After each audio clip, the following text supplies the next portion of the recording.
Hello, and welcome everybody out there in YouTube and D&D land. Before we jump into the action today, don't forget, like, comment, and subscribe. All of those things help us out tremendously.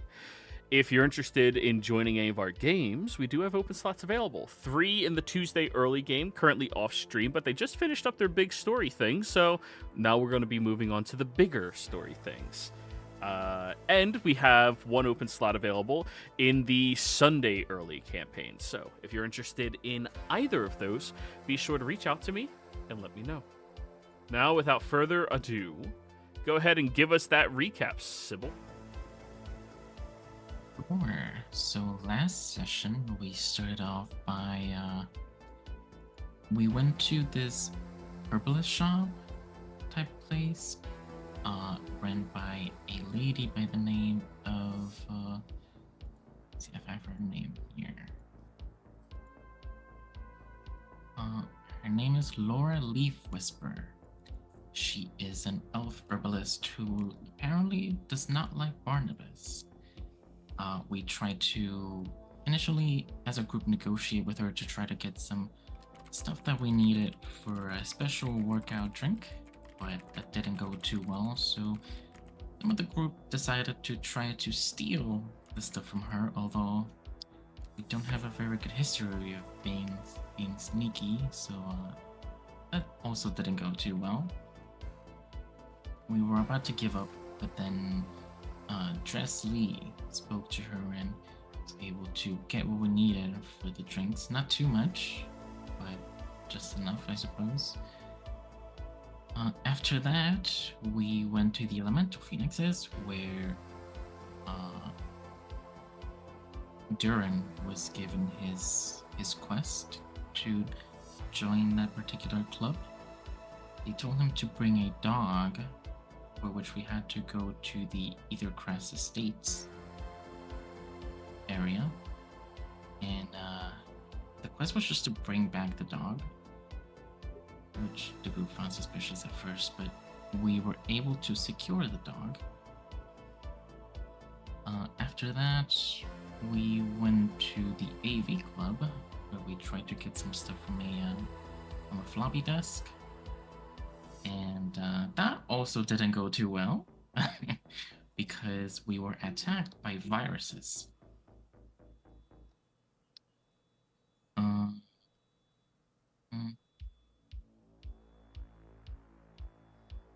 See, I think to the AV Club and then we went to get the dog, or did we get to get the dog first?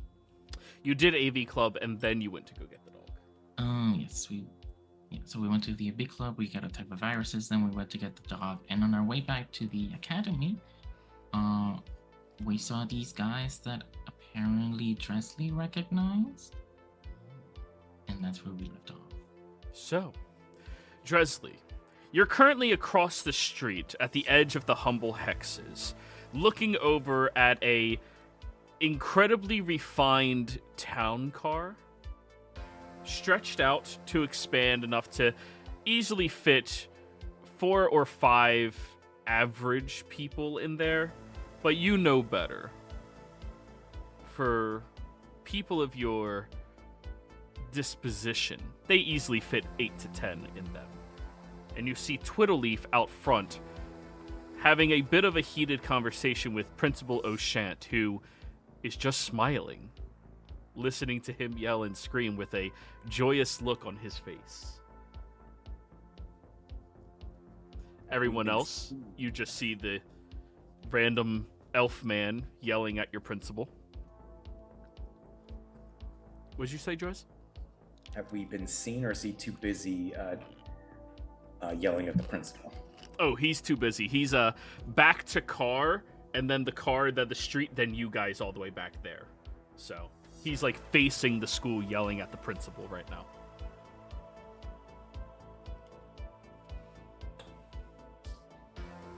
Given what I know about my father, what's the situation if he sends out Twiddleleaf?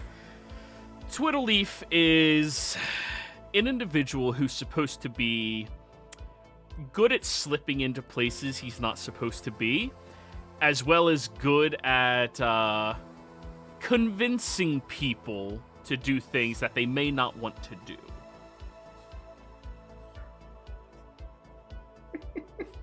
Bribery, blackmail, intimidation, those type of things. And you see Principal O'Shant is just smiling ear to ear. Who's the idiot trying to pick a fight with Principal O'Shant?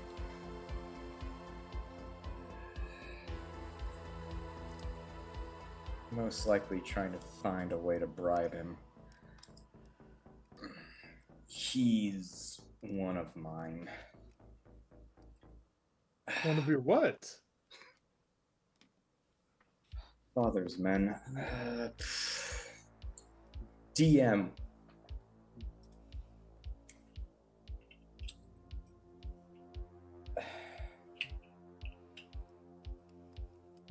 Would you say, given how I know the organization runs, would it just be easier to just walk, talk to him, than to try to sneak around him? You could try either direction. I mean, you've never really had to sneak past any of your father's people before. Oh, okay. Yeah. Okay. You can do whichever one you want to do. He's harmless. He won't do anything. He's not the one they send to rub anyone out. I just start walking. Roll me a stealth check. This is to see how casual you are as you go by.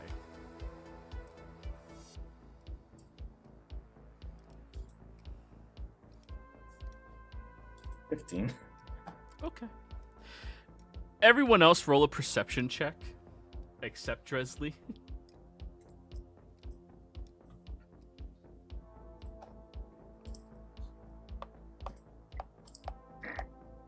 I love it.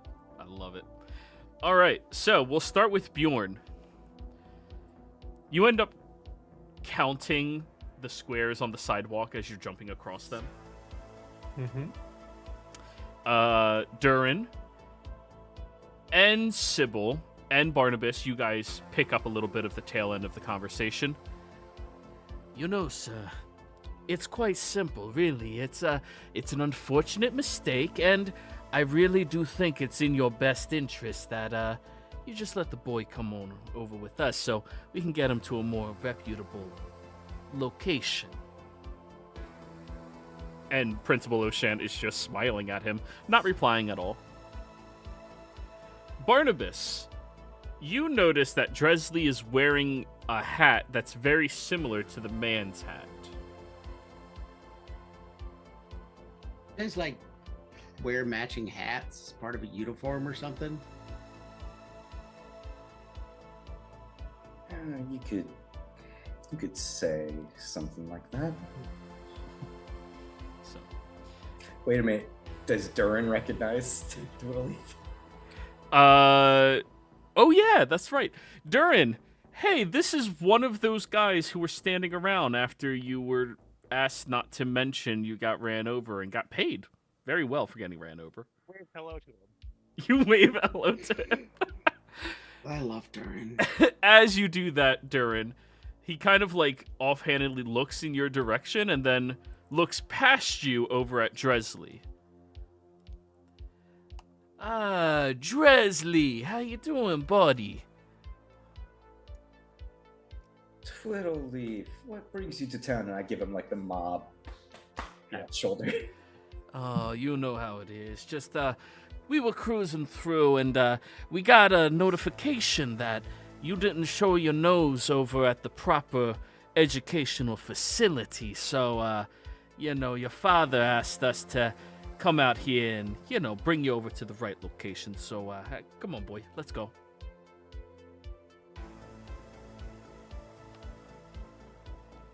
Yeah, I was real annoyed when school started too, that I was at the wrong place. But hey, I guess Dad put me through the wrong portal. Oh, hey, now, don't go ahead and, blaming your father for anything. It's just a simple misunderstanding. Come on. We got the town car. We're going to be taking a porter back home.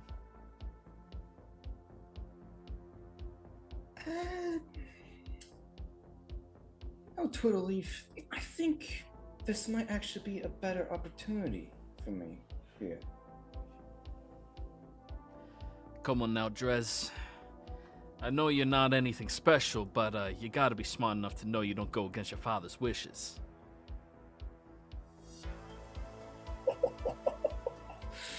Wow, that's kind of mean. Who here is a passive above 10? I do. Not Sybil. Not me. Everyone but Sybil, you see a little twitch in his eye.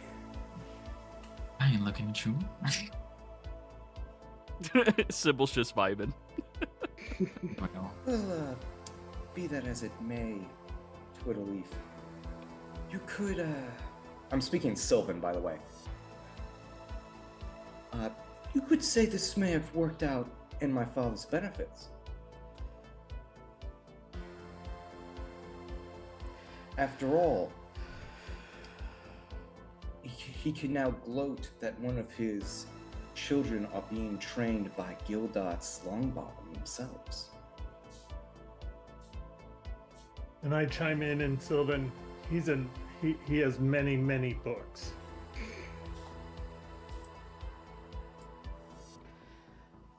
Dresley, did you go... Oh, are you speaking Sylvan as well, Darren? No. Your mic sounds a little distant. Yeah, it was a little further from my face than usual. Okay, there we go. That's better. What'd you say? Does anyone know what they're saying? No. of Oh, course you don't. he'll look down at Bjorn, and you see O'Shand in the background shake his head no. He'll look down at Bjorn, then back over to you, Dresley. Look at that. You already got yourself a little servant. Maybe there's a little bit of your father in you after all. But, I mean, who's this Gildart's guy anyway? Oh, and I don't consider Dresley my servant. We're friends. I'm just gonna lean over to Twiddleleaf and just whisper, he's the guy who taught the student that's been right behind you this whole time and you haven't noticed. What are you talking about? He turns around and... Hi, how you doing? The fuck? Yeah, he does that. Hey, buddy. Do you want a bell? Oh, yeah, thank you. Ding, ding, ding, ding. You will never hear that bell again.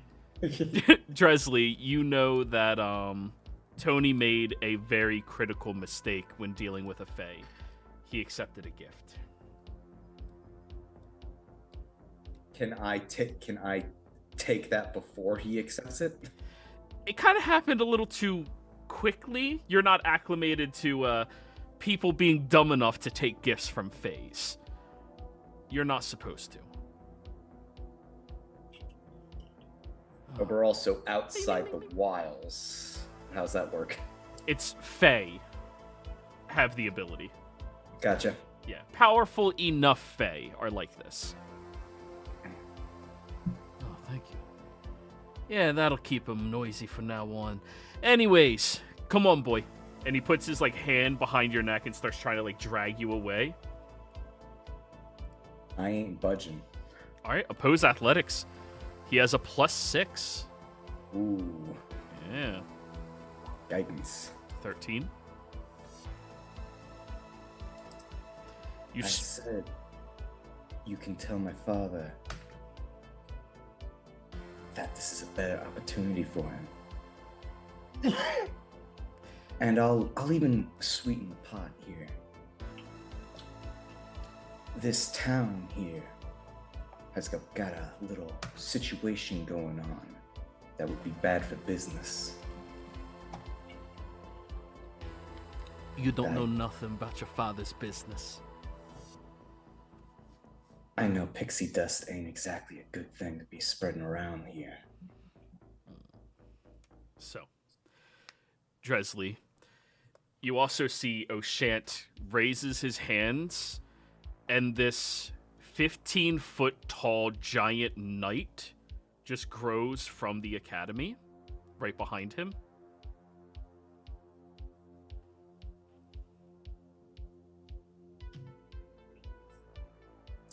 I appreciate Headmaster. The Twitterleaf knows he's not supposed to damage family.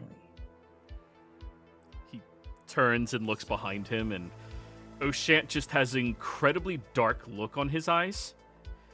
If you lay a hand on one of my students again, you will die.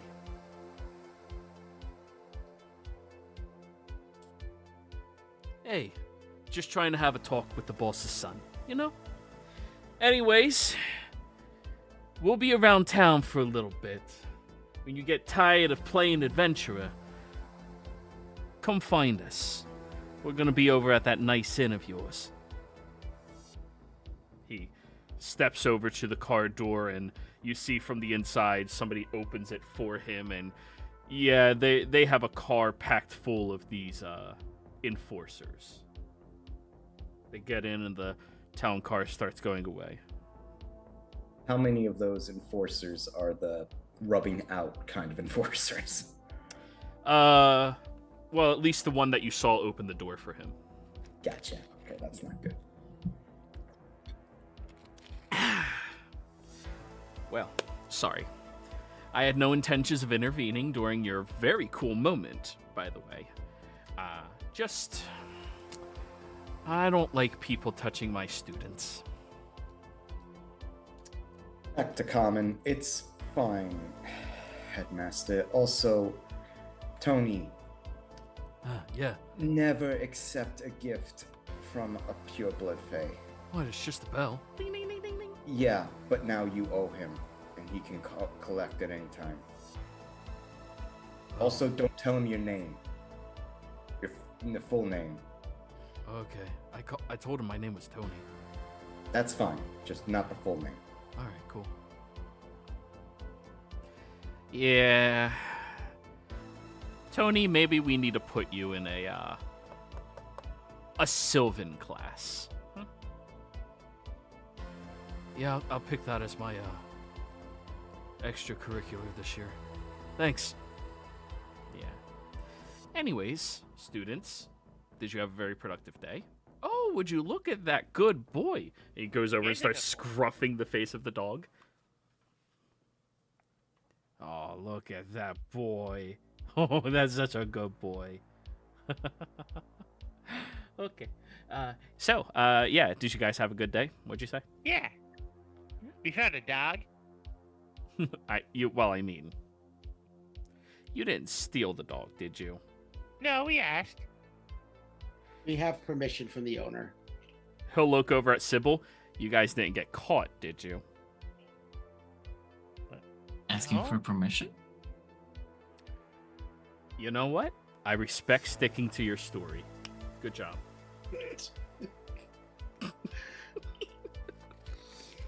We're just working our way through the day to get the last of our party in houses. Half of us are done. Actually, a little over half. Nice. 2/3 of us are done. Good. That is awesome. You know, it's very important to figure out where you most fit in and where you can make the biggest difference in the world. But don't be distracted. I am going to be on campus during the night. We have this marvelous theatrical performance that's going to be happening out in the quads today, and I'm setting up the stage for everybody. So Watch out for stray janitors. funny thing about him, he still hasn't talked. That's not that funny. That's kind of worrying. Well, I mean, if you need some more creative interrogation tactics. you're right. I should ask Guild Arts. Thank you.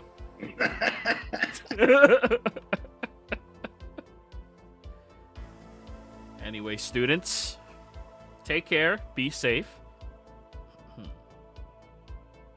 Bye, Principal. Bye-bye. Bye.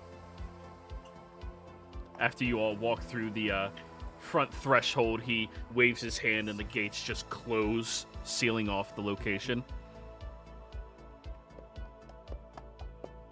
Did Twitterleaf leave a bruise on my neck?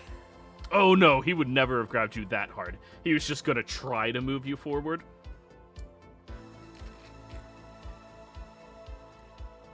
So your parents finally figured out you went to the wrong, or that they dropped you off in the wrong place, or sent you to the wrong place? Yeah, 2 months later ain't better than nothing. Weird they figured out almost the same day you did.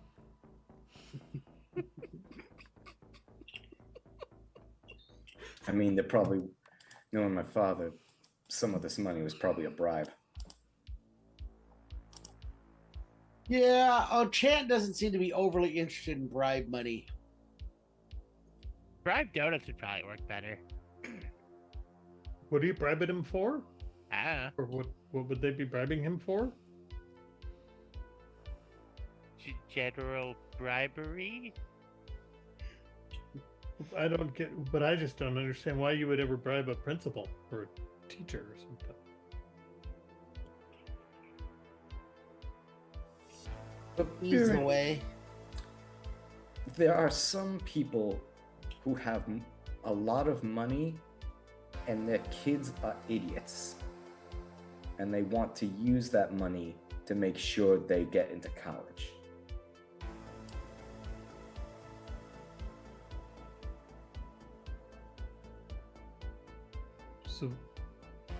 So aren't we talking about you? You aren't. No, I'm just asking because you just said some people with lots of money have kids that are idiots, and then I thought, why are you talking that badly about yourself if that's what is going on here? Wait, is he an idiot? I didn't think so. But it seems like let's that's just what say his book dad smarts were was not my thinking. forte. There's a reason I got through most of my schooling on sportsmanship.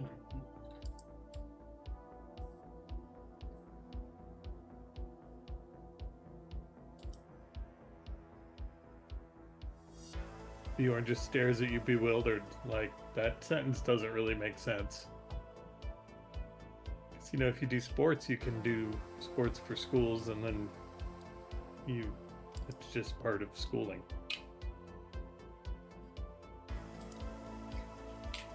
Or you Let me saying you introduce did you get to good the grades? U.S. educational system.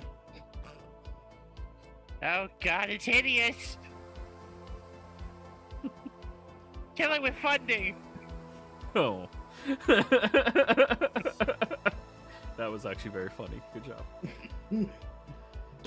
So, what are we doing, everybody? Y'all got the doggo? We are going to introduce the doggo to the people who wanted to meet the doggo. Uh-huh. Yeah. And then we've got the party or the performance tonight for Dresley. Those are the two things on our list that I'm aware of. Is a performance tonight? Oh yeah, while you were off like pooping in the woods or something Yeah. yesterday, actually earlier today, because it's still oh, only right, Thursday. The Dresley decided he was going to join a different group, and so did Durin. Okay. Where are you going, Dresley? Going to try out for the unicorns. So you're not an idiot. You actually are going to go the smart route. That makes perfect sense now. No, you're thinking of the Falcons.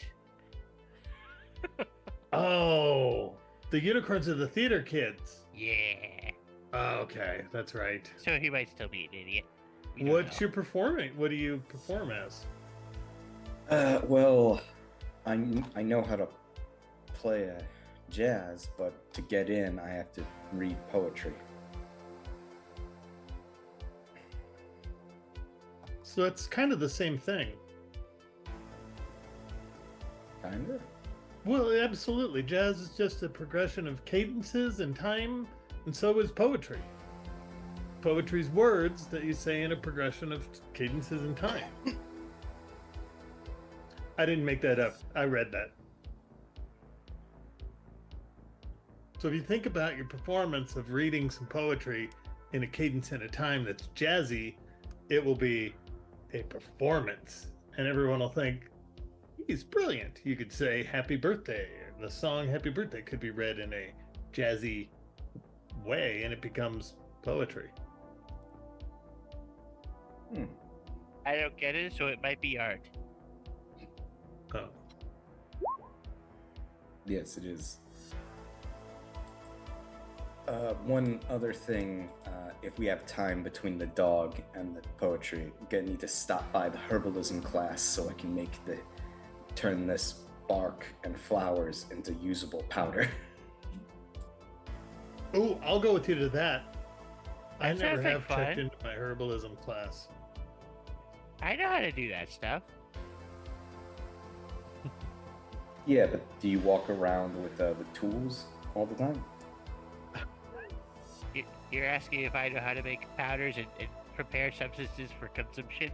I'm saying, do you have the knives and the tools and the paper? I think in a different Those language, specific tools not on me. he's saying, have you purchased the equipment necessary to do the thing that you know how to do? Oh, no, I haven't done that. Right. But, Dresley, here's the difference between the childhood or schooling you had and the schooling you now have. Despite not having purchased the knives and the rolling pins or whatever you said he needs, he can still do it. So you could learn how to just do it, and then you don't have to actually buy the stuff. It's weird. It's going to be uncomfortable, but it might help, somewhere.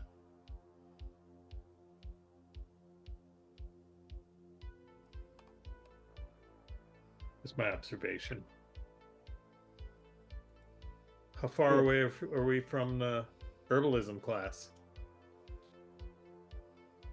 Well, if you guys just go over to the school, look at the Rectory? I'm assuming we Directory. came in from the north gates, right? correct. So we're right next to the elemental phoenixes. Yes.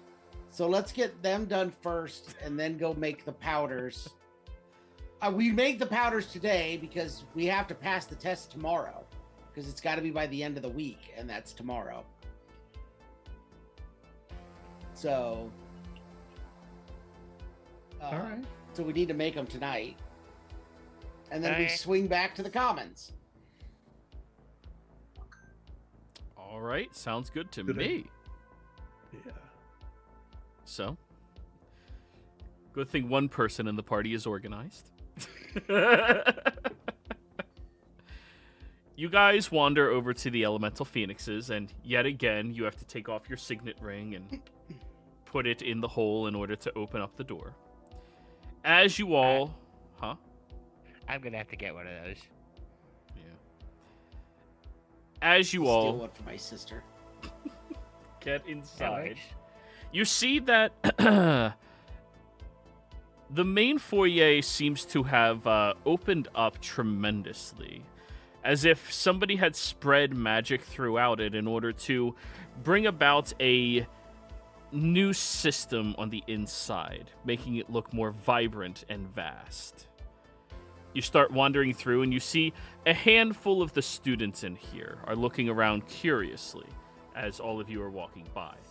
Of course, Sybil, Barnabas, neither of you are looked at in any type of way or hostility, but they are watching everybody else with a little bit of a sneer in their directions.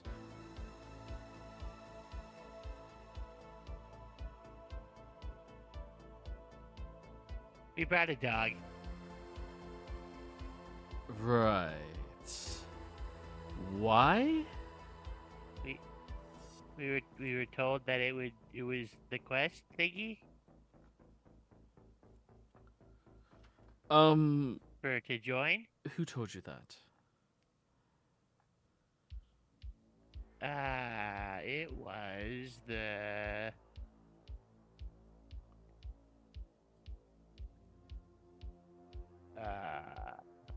what was his name? Reginald. Reginald. Oof. Knew I should have copied down that list of people. I have them all written down. There Do you you want them? Oh. There it is. I was just getting that list back up for you guys. Oh, yeah, I have it written in my notes. I just didn't put it in the full group notes, but I do have them all down. Oh, I believe Reginald's back there in the garden. Okay. You continue walking through the foyer into this back patioed area that descends down into the most regally gorgeous garden you guys have ever seen. Wow. This is a nice place.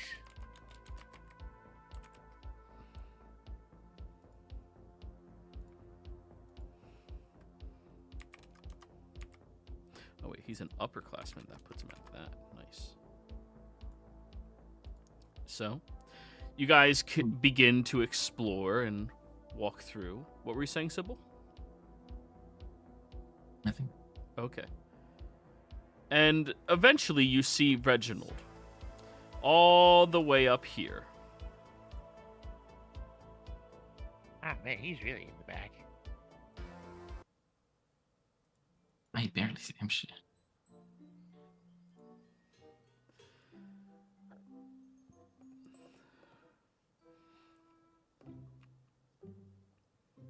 So, you guys come walking up to him where he's currently seated down on a bench, reading a book, cross-legged, and listening to this beautiful fountain of some angelic figure pouring water into this nice little, pool of water that ends in a waterfall.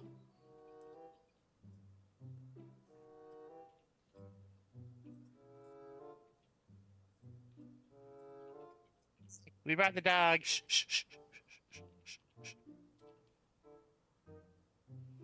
He flips one page. Ah. He folds the corner of the page and then closes the book. Oh, he's one of those pricks. Bjorn, Constitution saving throw to not vomit. ruins it for everybody else. Con save? Yep. There we go. Oops, I didn't mean to do... 18.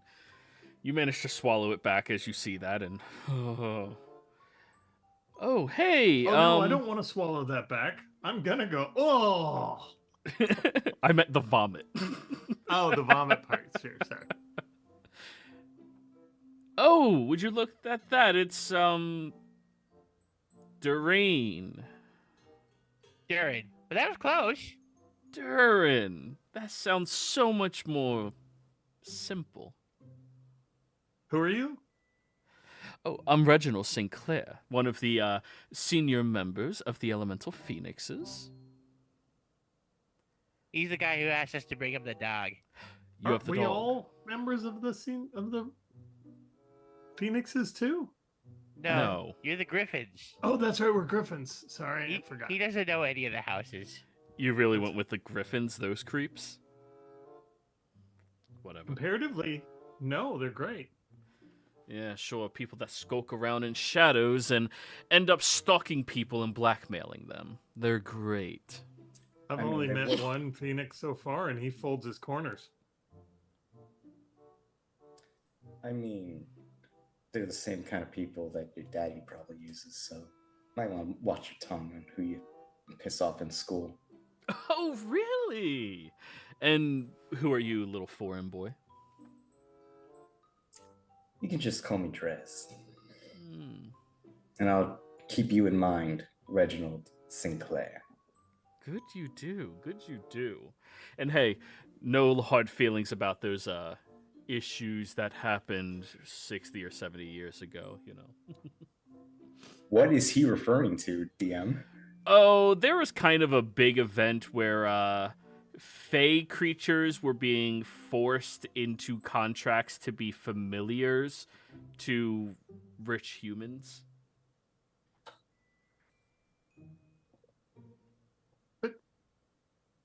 Unless I'm seeing wrong, isn't Reggie a half-elf? Yeah. There's another half. Oh, Yeah, he's that kind of racist prick. Well, he's that kind of racist prick probably because his mom slept with an elf. You have human parents, don't you, Reggie? Wow, you all are doing a phenomenal job at trying to get one of your companions into our luxurious house. Oh. Oh, good. I was worried we were fucking it all up. It's okay. Now just hand over the dog.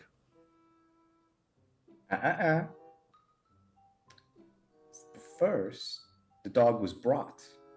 That was the condition. All you said was to bring the dog to you, not to hand them over, and Durin is in. Listen. You're gonna try to weasel a contract in front of a fae? Roll me intimidation. I'm gonna use session advantage on this. Guidance. Intimidation. Mother, God, 15. That's not That bad. would- Not Dude, bad. you're like level 2. We're level 2. I know, 15 is a but good roll. Like, I know. I'm just like, I wanted to get a crit so he pisses himself. fine. How much to hand the dog over? Dog's not for sale, Reginald. That is a preposterous notion. And anyways, I should be talking to you, Durin. You're the one trying to get in, right?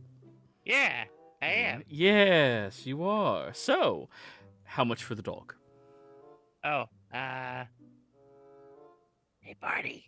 Hmm? How much for the dog? Buy the dog. No, You promised. no, apparently no. Oh, come on. There has to be a price. I just need it for a little while so we can put an enchanting muzzle on it, so every time it barks, we set an example out of it. That sounded a little scary the way you said it. It's What not kind of scary so long as they learn after the first few times. And what kind of example will this muzzle be? Is this guy Instructing. sitting on a chair still? On a bench, yeah. Bench. Stone? Yeah. Okay. This is a nice garden. They have stone benches. Yeah. It's just a small shock. No.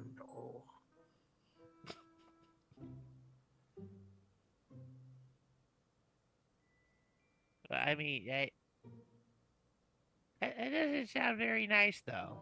I have to say. It's a reconditioning method.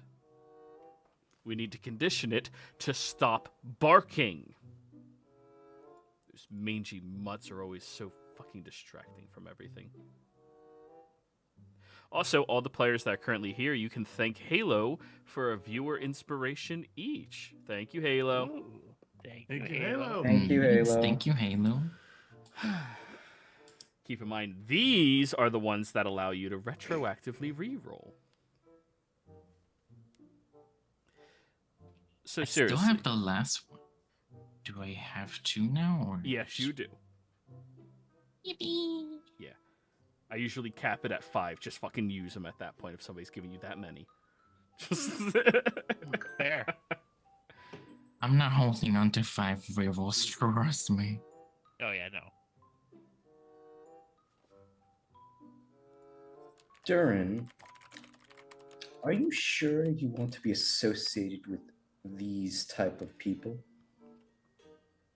I mean, I thought I did. The brochure, it was a really nice brochure, but, I don't know.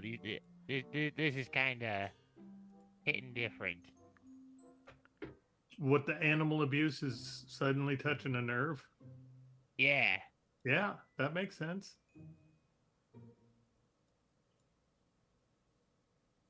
When's that event where we get to kidnap people from another house and take them and hang them from throw them off a thing or whatever happens?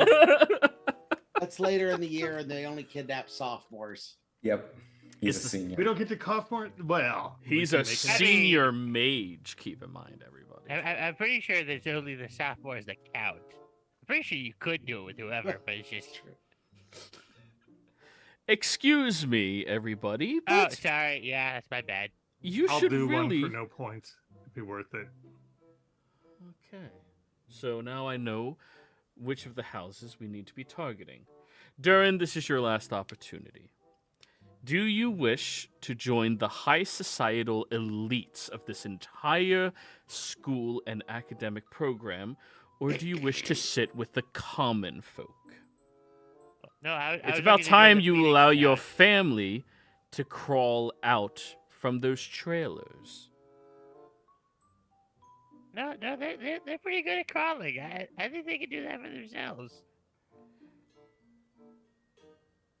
Around this time, Sybil, since you're chilling in the back, you see that there is a human girl walking by, and she looks over at you and walks up to introduce herself.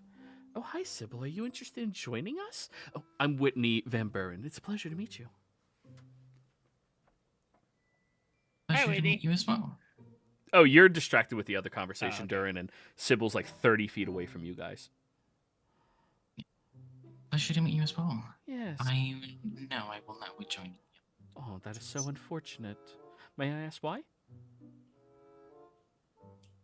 Why would you like to know? I'm just curious. It seemed like this would be a natural shoe-in for you. Well, I'm glad you are nurturing your curiosity. Thank you. And Reginald will holler out, Whitney, please come up here and join me in trying to convince these people that our school is the most elite and he should sell me this dog. When he hollers out, I go, man, speaking of needing a shock collar. Who here is proficient in insight? Me. I am. Whitney visibly has the ick. From Bjorn's comment or from Reginald. Reginald's? No, just from Reginald. Yeah, Reginald. Yes. Whitney, why don't we go for a walk and you tell me all about your prestigious house? Maybe I'll change my mind. Roll me a persuasion. Okay. Persuasion. 14. Sure. Worst thing that happens is maybe we become friends. Worst case scenario. She'll scoop your arm and start walking you through the lovely garden. And Reginald just rolls his eyes. Women, what can you do? I mean, not shock dogs. Appreciate them for the fact that they make all the rest of us. Please. My father told me a long time ago, it takes two to tango. Or But what 4 about the or salsa? 6. Anyways, Durin, are you not handing over the dog? Because if not, you're going to lose your availability within our prestigious academy. I'll shoot your chances right down.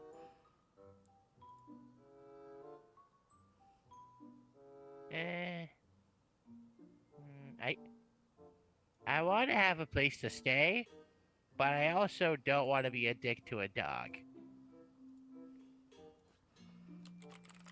I'm sorry, Reginald. Are you changing the conditions of his mission? I believe I am, yes. Because of all of the innate hostility that these students have given me. I mean, you're freshmen, so unfortunately, I am not allowed to use my spell casting on you unless you initiate first, but... But Tony, that's against the rules. He needs to confer with the other seniors to change any missions. Isn't that right? Tony's standing in the back, like, jingling his bell. Oh, yeah. The I bell is cannot hear silent. that thing. I don't have to refer to anybody, and all of you are welcome to leave. Sybil, she's just going to start walking down, like, this path over here with you. Oh, she's in the lead. Do I know any of those other kids that are... Roll me a history check.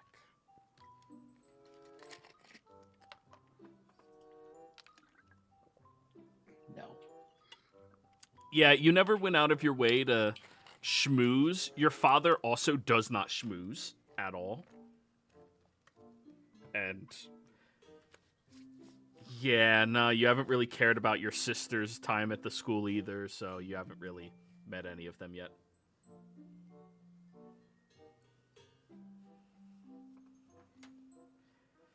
Fine, it's over. Goodbye. Nuts. Alright, bye. So, walking down the other path, Whitney still holding your arm. So, this garden is actually an enchanted grove that we have from a dying clan of druids that live out within the misty marshmallow swamps. Or, sorry, marshmallows swamps. Wow. Mm-hmm. So, some families thought it would just be a good opportunity to, support local druids when we receive such a beautiful and bountiful location. Absolutely, especially considering the part they play in the environment. Absolutely. The environment is so crucial to maintaining. So important.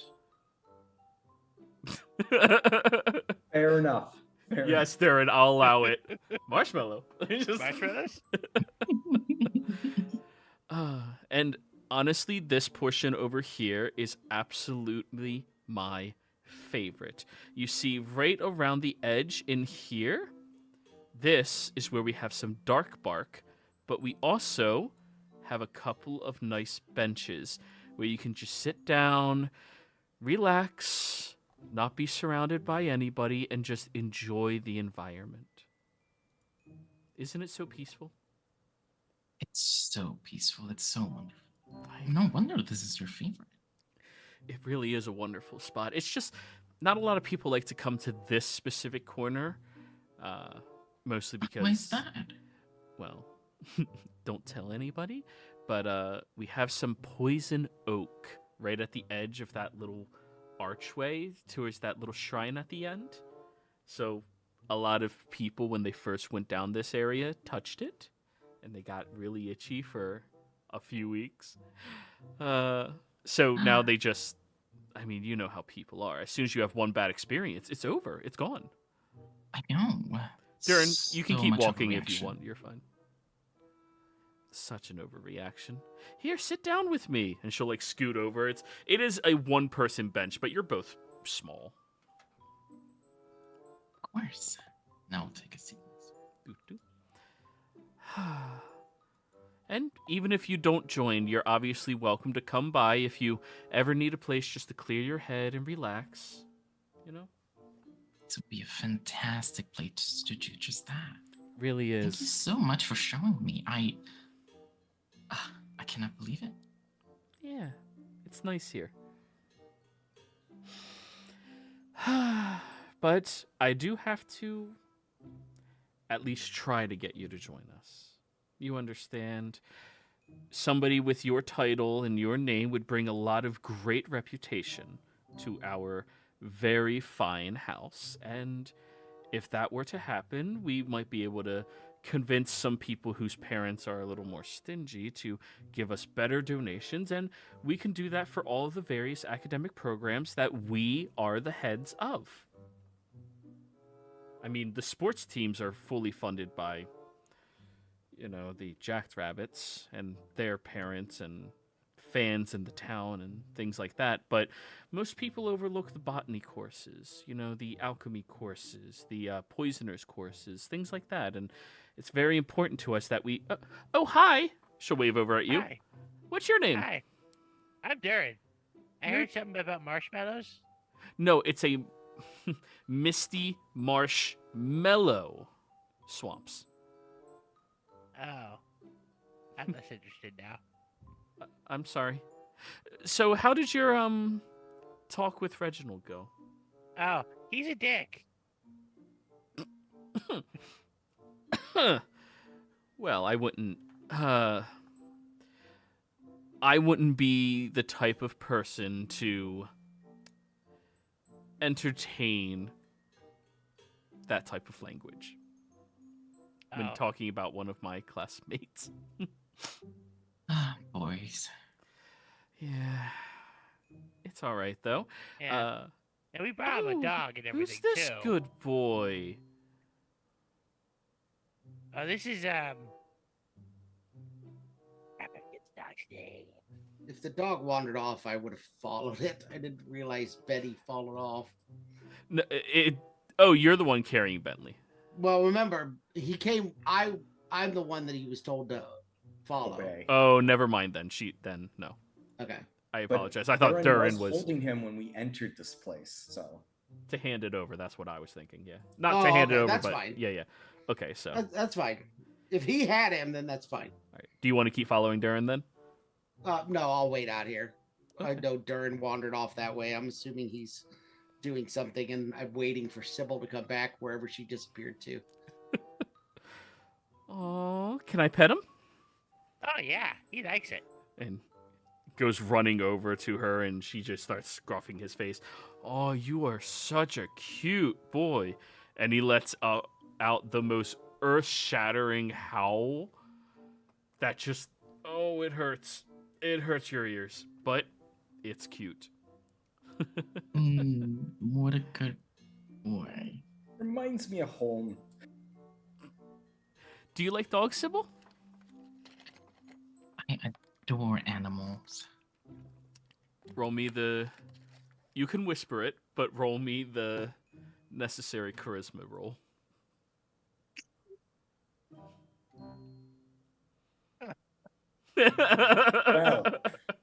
Well now. She loves animals. As far as Whitney is concerned. So He's cute. great. Animals Fuzzy. too. I even turn into him sometimes. You're a druid. Is that what that is?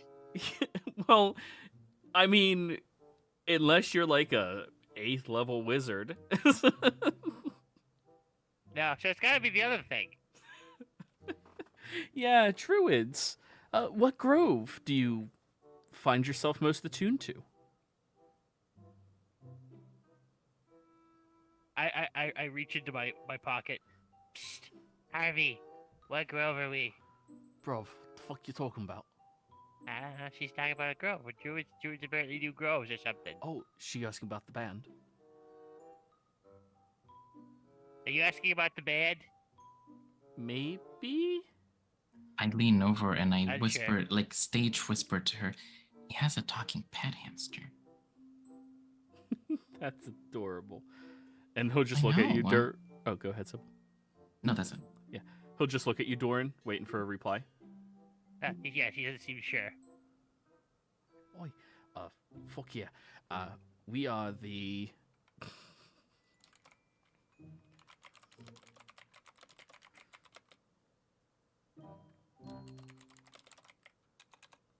Mystical menagerie.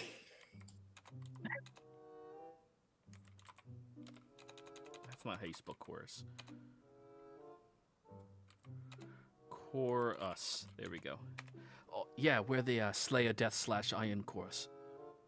The Slayer Death / Iron Chorus. Hi, I've never heard of that grove before. Oh. Well, they're pretty underground. You probably just haven't heard their stuff yet. Is he okay? She'll He's, Yeah. he's a little quirky, but he's nice. Well, Durin, pleasure to meet you. And did Reginald give you your task yet? Yeah, I was to bring him the dog, but then he was deciding, I want to be a dick to the dog, so he said, and then I was like, but don't. No. He Wait. was like, I'm gonna. He didn't give you one of our 5 tasks that you're actually supposed to give out to Newt.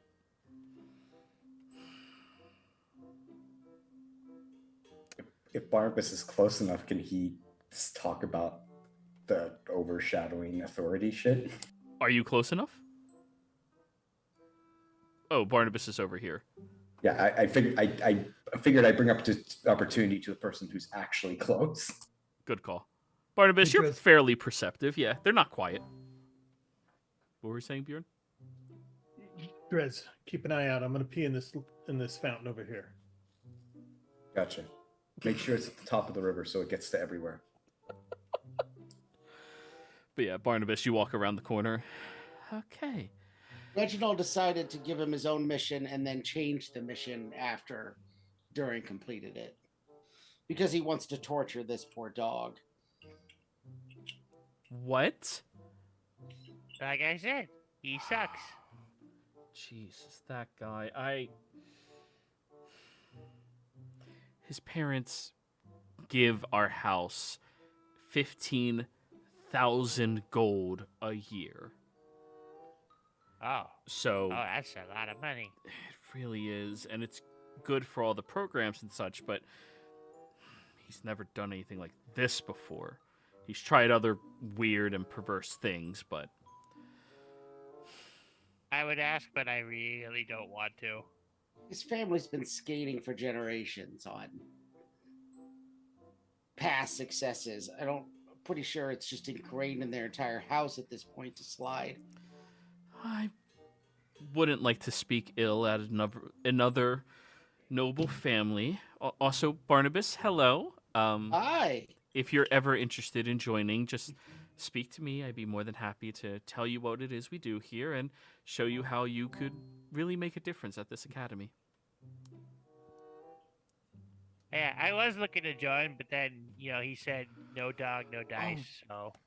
Please, that imbecile. You know what? Are you okay with lying? No. Yes. Rule 1, don't get caught. So, how about this? Reginald, do not get caught. I was trying to beat Joey to the punch. Yep. Reginald never gave you a mission in order to join us. Right? Yeah. There you go. Yeah. And instead, I gave you one instead. But you haven't, And you already completed it. Such a good job. Oh, man, I'm so good. You're really good. She'll lean over to you, Sybil. Can you make sure he understands? Don't worry. Thank you. Because honestly, Durin, I think it's about time that we introduce some people from different economic backgrounds into our school and into our house so that we can try to pursue making an amicable change in this world, but not just from the perspective of the wealthy and the elite, but from the perspective of the people that actually make a difference in this world. That sounds like fun. Now, you do have to prove to me that you have some type of elemental adept ability. Oh, sure. Harvey, do the trick. Oh, yeah. And he jumps up, turns into a ball of fire.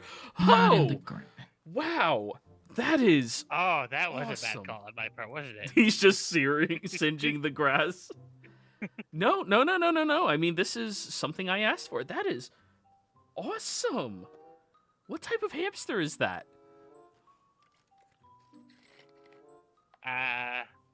Talking. I believe that's his familiar. That is amazing. Oh, the mission I had you do was to go out and find 32 blueberries over at a private farm and bring them back here and stomp them into a wine. Okay? Okay. Okay. That Now- sounds tasty. You already did it. Good job. And if he tries giving you any issues with all of this, tell me. I've Okay. been looking for an excuse to slap the shit out of that boy. Oh, sorry. Excuse me. Excuse me. Must be the wine talking.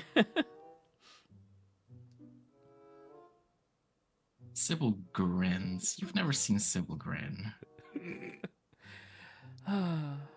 So, Barnabas, are you interested in learning more about our house and what we do?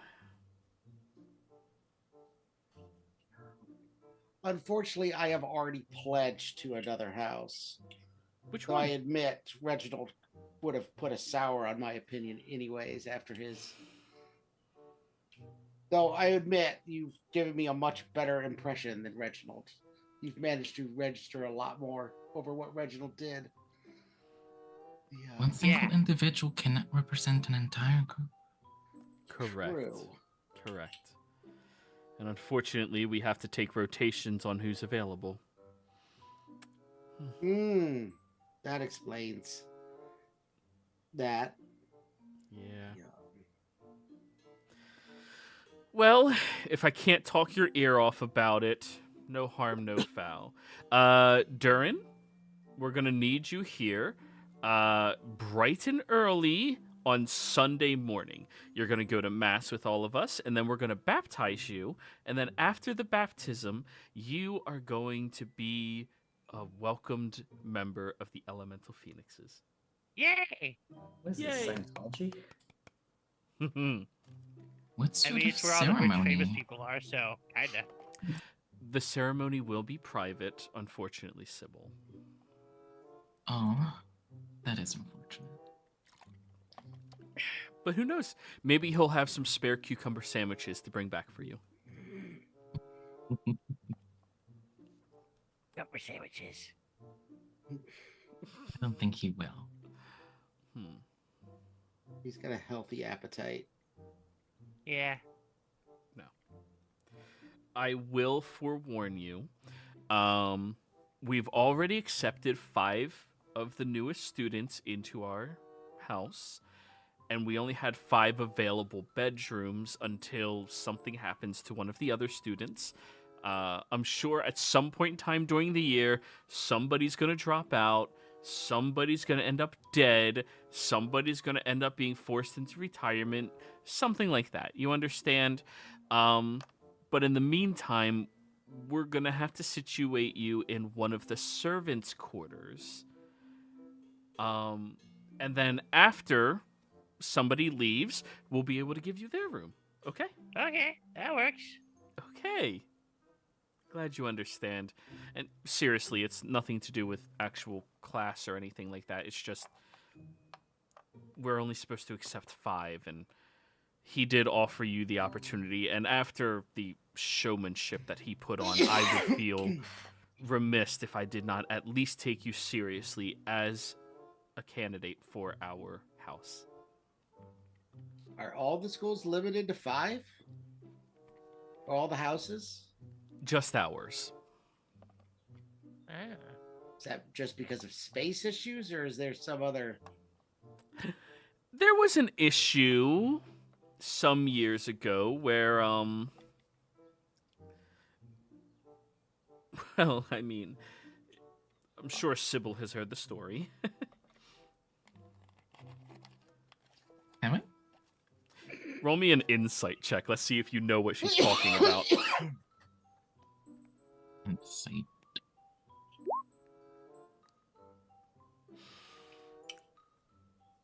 You know that your mother was an elemental phoenix. So both of my parents were. Oh, yes, both of them were. Sorry. Wait, no. Just your father was, right? You said father first. You said and my just father said- was. It's and then you supposed to said be your mine. father. It's supposed to be your father, Oh, not okay. your mother. Sorry. Okay. You know that your father was an elemental phoenix.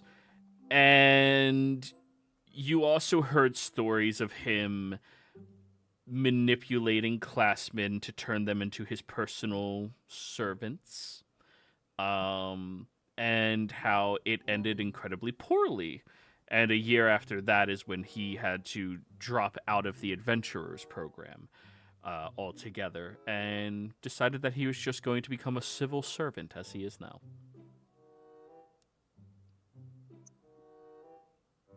Yes. So, do you want to share it, or should I, or do you not want to talk about it? Sybil is just gonna be like, yes, a most unfortunate occurrence. Yeah. I mean, young people, you know, sometimes they don't What? understand everything. People grow and they learn. Yes, they do. And they better themselves. Of course. I mean, it's a school. We're supposed to learn. That's right. Exactly. She'll walk over to you, Durin, and shake your hand. I'm so glad you're going to be joining us on this journey. So am I. She'll shake your hand, Sybil, goodbye, and shake your hand, Barnabas, and, of course, shake the dog's hand. Well, I have a lot more mentorship to get done today. You can enjoy the gardens as long as you want to hang out here, everybody. I'll see you around. Ooh. Okay, Harvey, you should probably stop burning now. I'm bringing this up because Sybil and Barnabas would definitely know this. Durin's gonna need a key.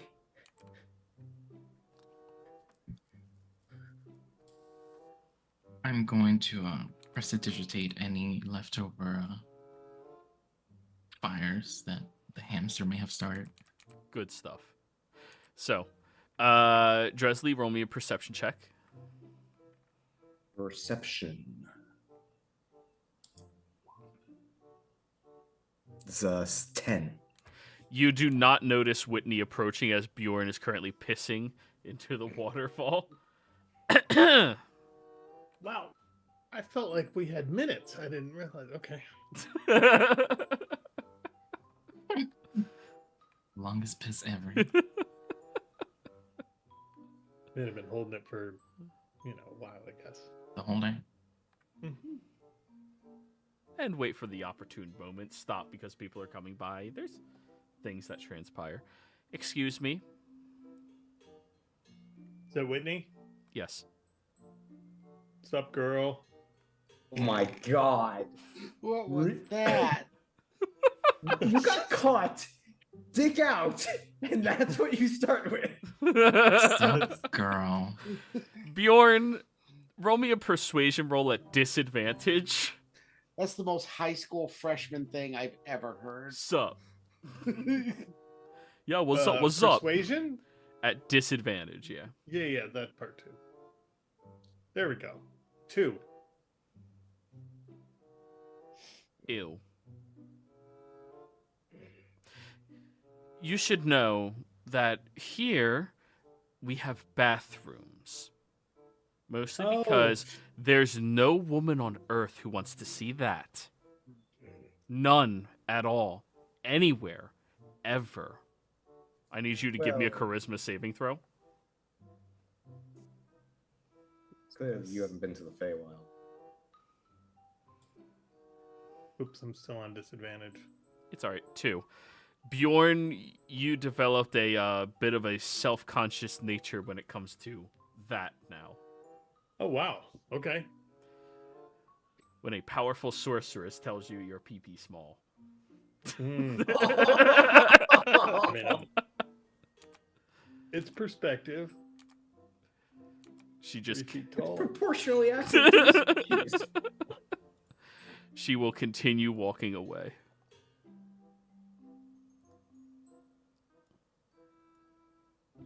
Oof. Don't go away, Mad. All right, we should go return the dog before Reginald gets it up his butt to try and take it from us. So, as you guys walk out, you see Bjorn looking very sad. Are you Hey, okay, Bjorn, how's it Bjorn? hanging? Holy fuck, one at a time.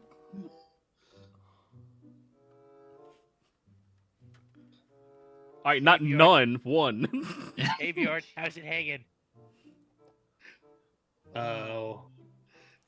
Mistakenly. Okay. Is everything okay, Bjorn? Yeah, it's fine. Well, congratulations, Durin. Yeah. I didn't even know I knew how to make wine. Wait, You learn something new every day. what are we congratulating him for? He's an elemental phoenix now. Hey, Yeah. that's my boy. I pat him on the shoulder. Whoa, whoa. All right. Then with this celebration, we'll go ahead and go on break, everybody. Be right back. Ooh.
Play some bongos while you read it. It'll be a shoe-in.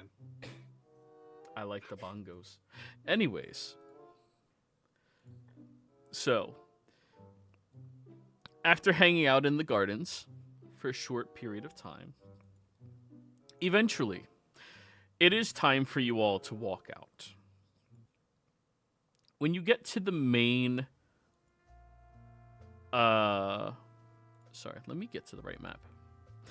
When you get to the quad outside of the school, you see that there are 5 different stages set up right now, completely erected, seemingly in just under 20 minutes.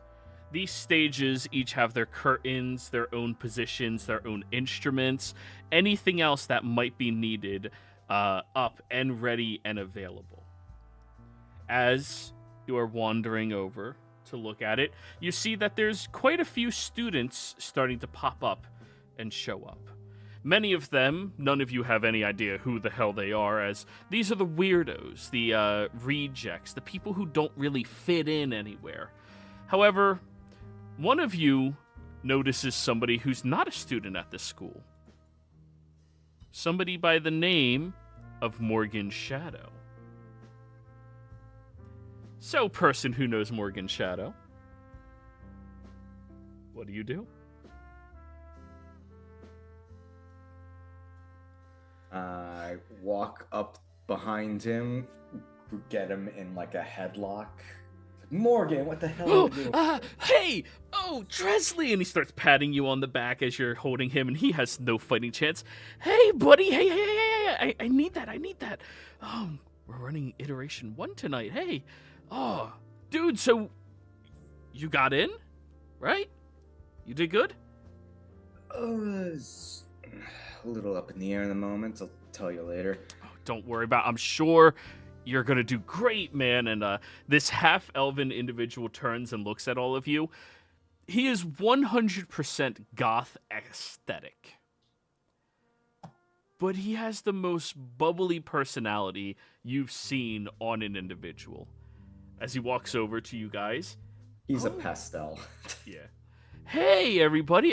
My name's Morgan Shadow. You might have heard about me around town. I'm the man who's going to run the world's first one-man 50 puppet show. Wait, I that's have you? heard about you. Investors are getting back to me.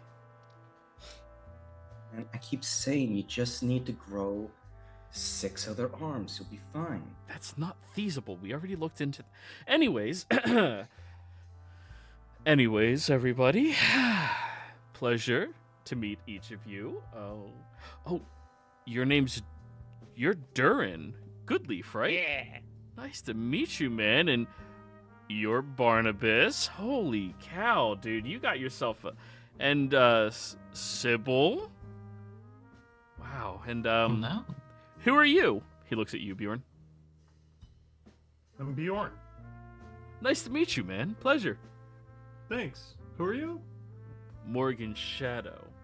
I would be a junior this year, but I dropped out because I'm going to put on the single best performance that this world's ever seen. You are. I am. One man. Are you giving 50 puppets. Are you giving birth? No. That's What? disgusting. Oh. He, Okay. He doesn't make sense sometimes. No. It's going to be one man operating 50 puppets in an hour-and-a-half long show.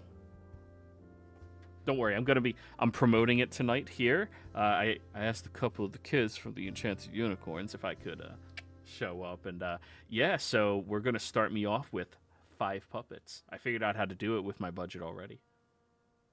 Morgan, last time we tried this, it was 60 minutes. Why are you adding another half hour? Well, 10 minutes for the intermission. And 20 minutes for the love scene. That adds up.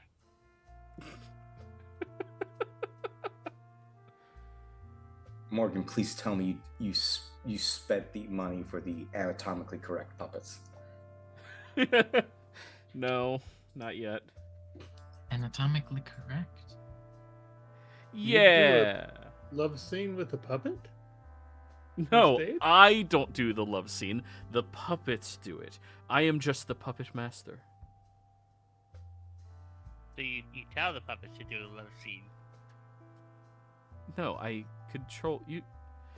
Here, I'll show you. And he reaches behind his coat, and he pulls out this long, dangling puppet and just starts making it dance and juggle and hang out with you guys. See? This is what I do. This is easily the coolest thing we've done. Yes! Does it speak? Oh, hi, guys. Nice to see you. Oh. But so no, it doesn't. You do. What are you talking about? That totally came from the puppet. He goes to start drinking water. Yeah, totally. That was the... Wow, how do you do that? Trade secret. Can't reveal it quite yet. But Aw. we got some really cool hitters from the Enchantment Unicorns coming out tonight. And I saw your name was on the list. He punches you in the shoulder, and it is the silliest punch. There's no way that this man could hurt you. Yeah. Yeah? You want to see the list? Yeah, I'll see the list. So you read yourself, Morgan Shadow, Kurt Cobblebane, Dave Growl, Eddie Vaylor, Rent Resner, Billy Corgi, Thom Yorkie, Marlon Manson, Gerald Sway, Robert Smithy, and Curtis Manacle. How strange. Curtis is gonna slay. You just I tell got them. maybe half those references. I expect none of you to get all of them. I thought Emilio was performing tonight You- as well. You got all of them? Wait, I who? got all. Emilio? Yeah, Emilio Estevez was supposed to perform. Shh. He's the secret show.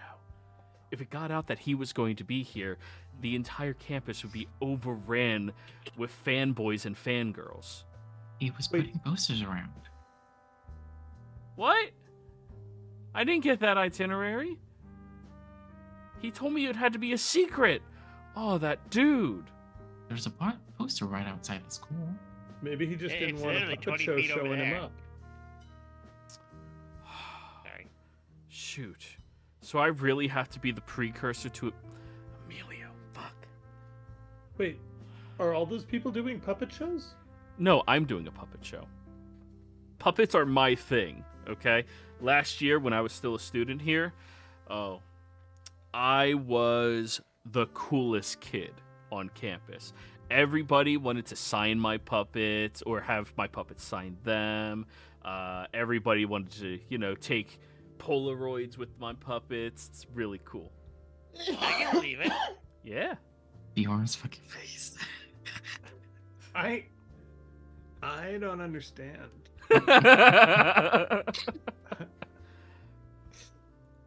Like I said, it doesn't make sense sometimes. It's all right. Some people just don't understand artistic expression. But we'll be educating you tonight. Don't worry. My show, it's Good. emotional. It is Oh, that too. heart-wrenching. It is a joyous laughter. It is the greatest ensemble of sonnets ever told. Wow. Yeah. Is this Can't the wait one to see about? it. Is this about the one about the girl and her grandma, or the one about the sword in the rock? I decided to bust out the dragon. Oh. Yeah. I'm Were you sorry, fix one that more one? time. Your show is an hour and 20 minutes long, and then there is that whole list of other performers too? No, my 50 puppet show is an hour and 30 minutes long. This show I'm doing tonight is just going to be 25 minutes. Ah. And are all the people listed above you doing 25 minutes? I mean, I don't know what they're doing. Most of them Okay. are musicians. So, Oh, They're well, probably that'll gonna be good. play a song or two and then step off stage. You know. Okay. Are you doing 25 minutes of poetry, Drez? No. Nobody does 25 minutes of poetry. You're doing poetry? It Wow. was the. I'm trying to get in the house. Hey, man. Putting yourself out there is the hardest part of any performance. The moment you can step up and he jumps onto a stage, look out at the crowd, and say, "You love me," that is when you start winning. Come on, jump up here. Say it with me. Morgan. Come on. He sticks his hand down to you. Oh, wait. Would this be better? And then his puppet. Come on, more. Jump up here. No, I can't say no to the puppet. You yank the puppet's hand off. Oh. Who could? And you both just loudly exclaim, "You love me!"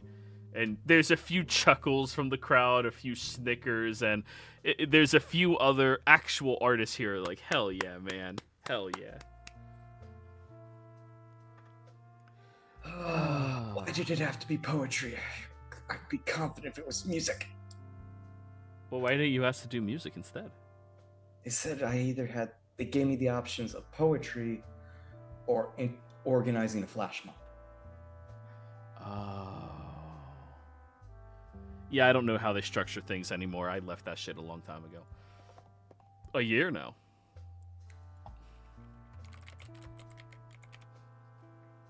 You know, you could have just told the flash mob to do music. We could have done a flash mob for you, Drez. Well, We too could. late now. I'm an amazing dancer. How big is a mob? A mob More needs than to be a one? minimum of 15 Oh, to count as, and it has to be randomly orchestrated or seemingly randomly orchestrated. 15 people in a public venue. How long does that performance have to be? I mean, a couple of minutes. Yeah, we could have pulled off a flash mob. Yeah, I mean, you've already got 6 of us. I would say 7, but no one can see Tony. He's sitting there with the bell. I think it's broken, dude. Really? Can you see what's wrong with it? I pick it up and it starts Ding, ringing ding, ding, perfectly. ding, ding, ding, ding. Huh, weird. Just takes it back. Anyways. Alright, guys. Whew, I'm the opening act. I'm kind of nervous. Hey, I'm going to be over on this stage over here, right? Stage right over there. You guys relax. Don't worry. Any of the teachers that are here are not teachers tonight, okay? They're just observing. So, yeah, Drez, can you do that thing where you convince everybody to start drinking heavily? I think I'd be a lot better if we had that going for me. Oh, I can help with How that. much alcohol do we got? I have none. Wait, you can help with that? Yeah. How? I reach into my backpack and pull out a small, crappily ascended, like, stall that I wrap around myself. Anyone want to buy weed? You say that, and right from the corner of your eye, you see Principal O'Shant just look at you, walk right up to you. I'm confiscating this, and he takes one joint and walks away. It's a price of doing business on campus, Duran. Yep. Technically, I haven't done business. He just took it. However, You've been robbed. roll a performance check, Duran. Can I hype him up? Sure, how? How? You said it. You gotta hype him now. I'm just gonna take a joint and just like start smoking it. It's like I'm gonna be like a cigar snob. It's like, ooh, that tastes good. Mm. You know, you're- like how people like You taste the flavor, but then it's still ashes. Yeah. And you're a Fae, so you know what you're talking about. Yep. Okay, yeah, that would have given you advantage, Darren. 21. You said it before you rolled. So immediately you have people coming over, buying your joints, and looking ecstatic. I will allow you to pick 2 teachers from the Eldermage High handout that you meet that buy weed off of you. Okay, give me. Where is it? There it is. Where is it? Spellington Heights, maybe? Or faculty, the faculty. Ah. I will allow you to pick 2.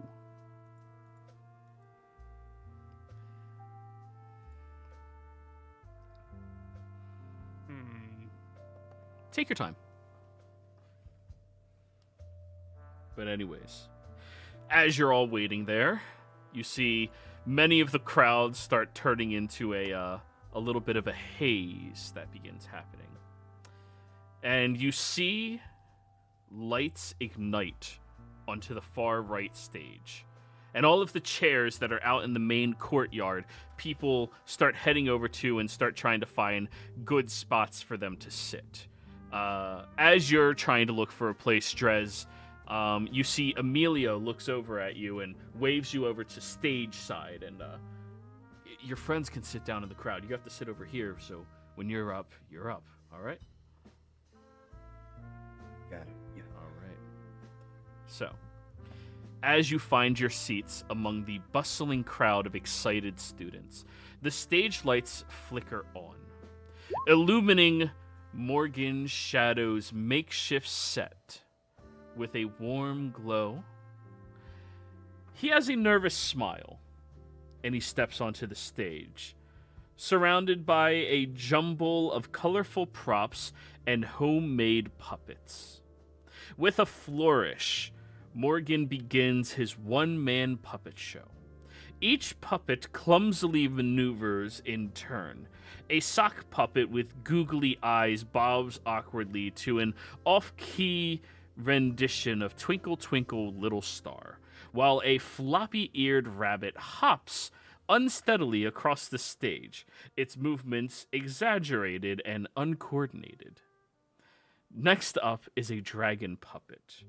Crafted from cardboard and glitter, its clumsy attempt at roaring drowned out by giggles from the crowd, but Morgan soldiers on, introducing new characters with a mix of enthusiasm and trepidation. As the show progresses, Morgan's performance takes on a slapstick quality, with puppets colliding, props falling over, and lines forgotten. Yet, despite the chaos, there's a palpable sense of joy in the air as students cheer on this would-be classmate with a little bit of effort. By the time Morgan takes his final bow, the audience is roaring with laughter and applause, their hearts warmed by the endearing mishaps and earnest spirit of Morgan Shadow's high school puppet show. And, admittedly, at least half of them may just be laughing at him.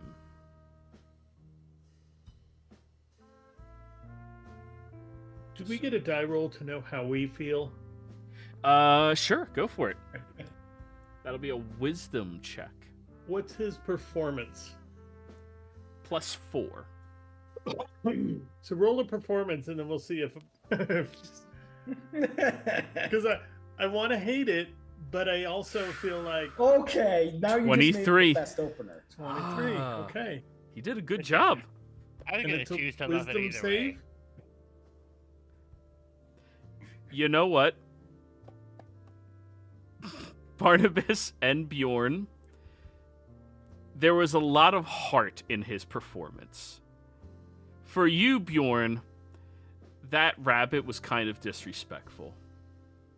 I mean, it didn't move like you or an actual rabbit at all. Right. And it looked like somewhere between the two, so he obviously hasn't done his research. And for you, Barnabas, you've seen dragons before. Googly eyes that jiggle around on the sides of its head. Dragons are more serious than that. That's lazy. Everybody knows what a fucking dragon looks like.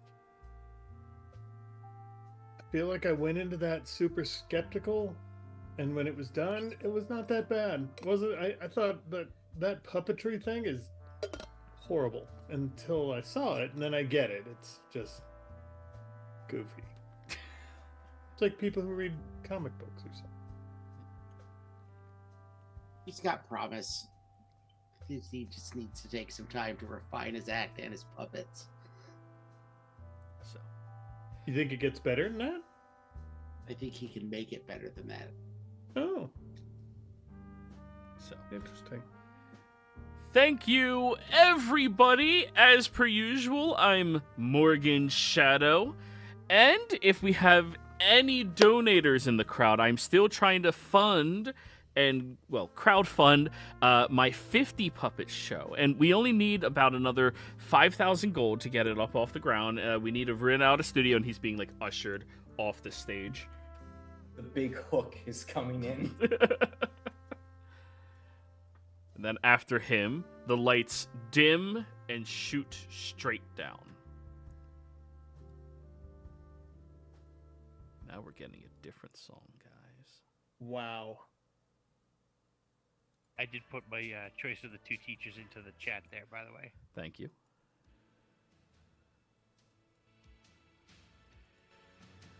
So, as this happens, the stage lights dim all the way down and then slowly rise up again, where you guys see Emilio running onto the stage. He looks out at the crowd, and immediately people start erupting in roar and reverent towards him. There's individuals that are shouting out so many sexually suggestive and frustrated things in his direction. It's honestly kind of uncomfortable for most of you. However, as he's on the stage, he's going to look out across the crowd. I hope you all understand. Today, I'm going to need a little help for this two-person act that I'm going to be doing for all of you. He claps his hands together, and then you see that there is an illusory version of himself that grows up, and they both start running in place in exact unison as they start performing. He puts on a show. He goes over a scene of a movie that's not quite out yet. This scene seems to exaggerate the encompassing dread of a performer who, well, he joined the football team, but he had to step away.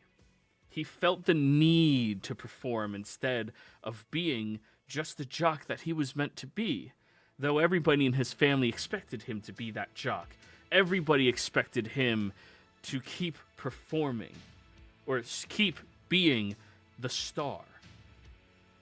Even his family were reliant on him to crawl out of poverty and to bring them with him, as all of them simply lived in a trailer, unappreciated for anything that they did. And his father was the most reluctant. But towards the end of this scene, he ends up going to the states level for his performance and winning 1,000 gold. At the end of that, his father comes up, congratulates him, and tells him, you can do whatever you want in your life and you will be successful. It is heartwarming, it is family felt, it is motivational, and a little tear-jerky, plus exciting and energetic. Towards the end of it, the entire crowd is applauding loudly towards his performance. Each of you have to give me wisdom saving throws. Bjorn willingly fails it. Story like that. Okay. 1, 2, 3, 4. Who are we missing? Sybil. This is a magical effect, by the way, Sybil. Yeah, I just got back, sorry. Wisdom save. Yes. 11. Everybody other than Barnabas, you fall in love with this story and this man. I mean, how could you not? The sheer charisma, the way that the story just seems to connect with you on a personal level somehow. It's amazing. The theatrics, the performance. I mean, he made himself cry. Barnabas, you see through the act and performance. Though it was admittedly very good, it is nowhere near as enthralling as everybody else seems to be acting.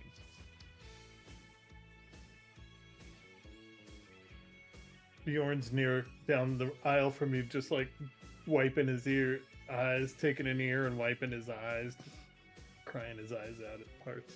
Do I recognize that it was a magical effect? You would, since you succeeded, yes.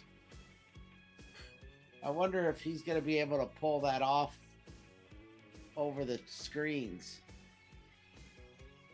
I don't think his TV show is going to last long. Yes, it does count as charm. Sorry. I get advantage then. Oh, roll again. Dresley, you're out of it as well. But yeah, you said you don't believe the TV show is going to last long. Anybody know a bookie that puts odds on how long it takes for a TV show gets canceled? Hey, go to Vegas. They bet on everything. Principal O'Shant just leans forward in his chair to like whisper in your ear. I'll get you in contact with someone. Thanks. Yeah. Eating his popcorn. He can't be strong enough for that to transfer over whatever our version of TV is, right, Principal? Magic is a wonderful thing. The limitations are not quite known yet.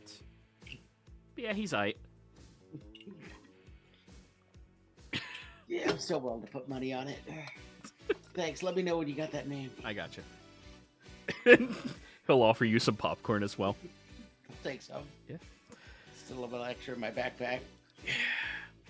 Anyways, after that, you all listen to a handful of those other performers giving off their best sounding musical performance that they have. Admittedly, a few of them are not the best, or maybe just the genre doesn't vibe with you, but there are a select few of these performers that are amazing. And unfortunately, for you, Dresley, the best performer out of all of them, well, that's Gerald Sway, and he's a freshman, like you. The announcement that he gets, new to our academy, currently a member of the team that is rumored to have the most points out of all the freshmen. He looks over at Ochant, who just, like, shrugs. Gerald Sway! And he does this beautiful, heart-wrenching emo performance about a boy who wanted to go see a parade.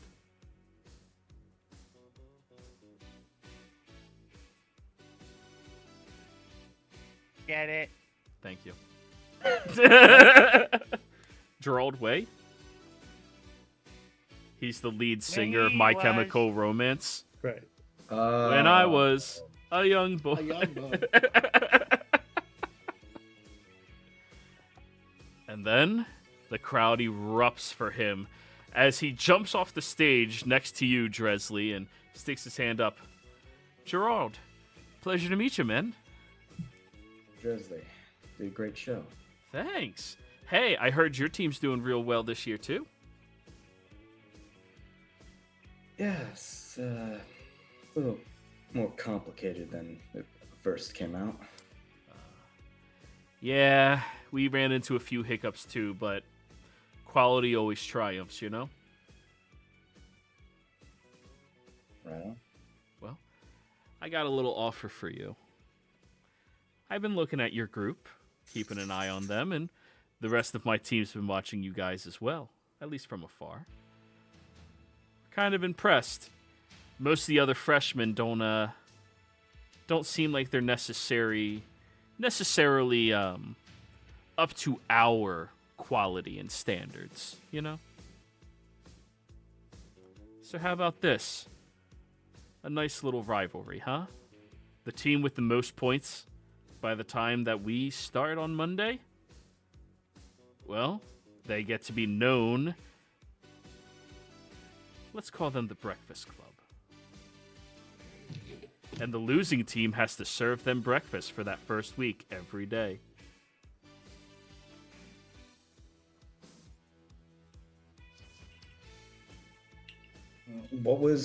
Did we ever get a placement of where we were? Did any of you see your points? That was also after day 1. We were a lot lower than them, but that was at the very beginning.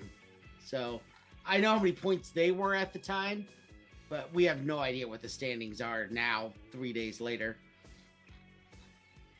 Also, that's not counting any points we get from when we get Guildarts to actually put in the frickin' report. Mm-hmm. So we're holding on points that we don't know how much it's going to be. Hey, take your time in answering. I understand there's a lot of pressure here. I think it'll be good for our education if there's a little bit of competition, you know? Friendly competition.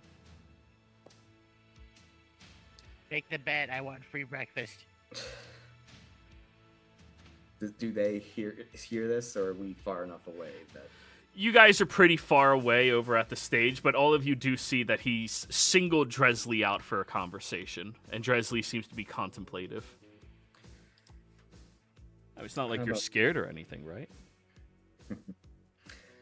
No, but I'm not one to put in words in others' mouths. So how about this? If we lose, I'll deliver breakfast for your team. I'll mimic that, and he'll shake your hand. I'm not putting you guys in a commitment against your knowledge. I'm not that kind of asshole. Alrighty, hey, good luck. And at that point, you hear on the stage. And next up, Dresley.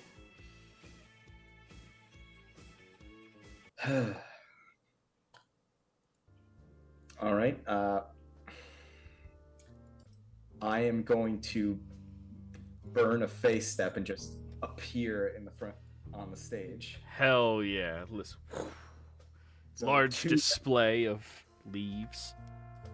So 2 people in the party, 2 people in the audience have to make wisdom saving throws or be charmed by me. Okay. I'm trying to stack the deck, man. Hell yeah, hell yeah. Both of them failed. Awesome. Nice. Yeah. So thankfully, that does not require concentration or affect me doing it again. Just last a minute. Nice. So. Okay. You I'm appear. going to read the poem.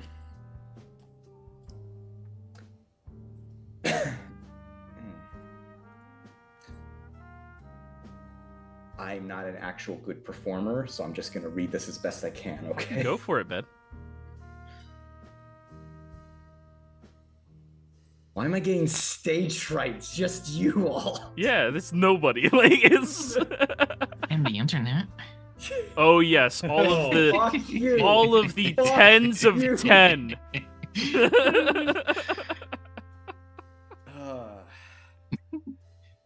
Listen, we know who 6 of the 10 are. Right. And one's Wyatt. Come on. Like... Beneath the facade of Harmony's veil lies the dormant of a flame of resentment. Concealed in the shadows of love, it quietly dwells, a silent storm of anger yet to be revealed. Familiar faces, so close yet so far, a history of hurt etched in every scar. Words left unspoken, wounds left to heal, aching hearts burdened by what they conceal. The ties that bind, now frayed and worn, fractured bonds, once so strong, now torn. The weight of past grievances, heavy to bear, aching souls yearning for repair. But hope still lingers, a flicker of light, in the darkness of anger, a chance to ignite. Forgiveness, the key to unlock the door, healing the wounds, resentments no more. Woo! Woo, roll that performance. Advantage because you did charm at least a few people in the crowd. Thank you. Am I able to guidance myself during that performance? Absolutely. I'm gonna say, if not, can I guidance him from the Touch, man. Oh, is it touch? Yeah. Yeah, guidance is touch. 18, not bad at 18. all. You get a lot of snapping from the crowd, from the enthusiasts, and there are some judgmental giggles, but the people who appreciate artistry, they're snapping. I'm going to, if I hear people giggle, I'm going to turn to them and I'm going to give them a nasty look. Roll me intimidation. I have advantage. From what? Scaly. Oh, right.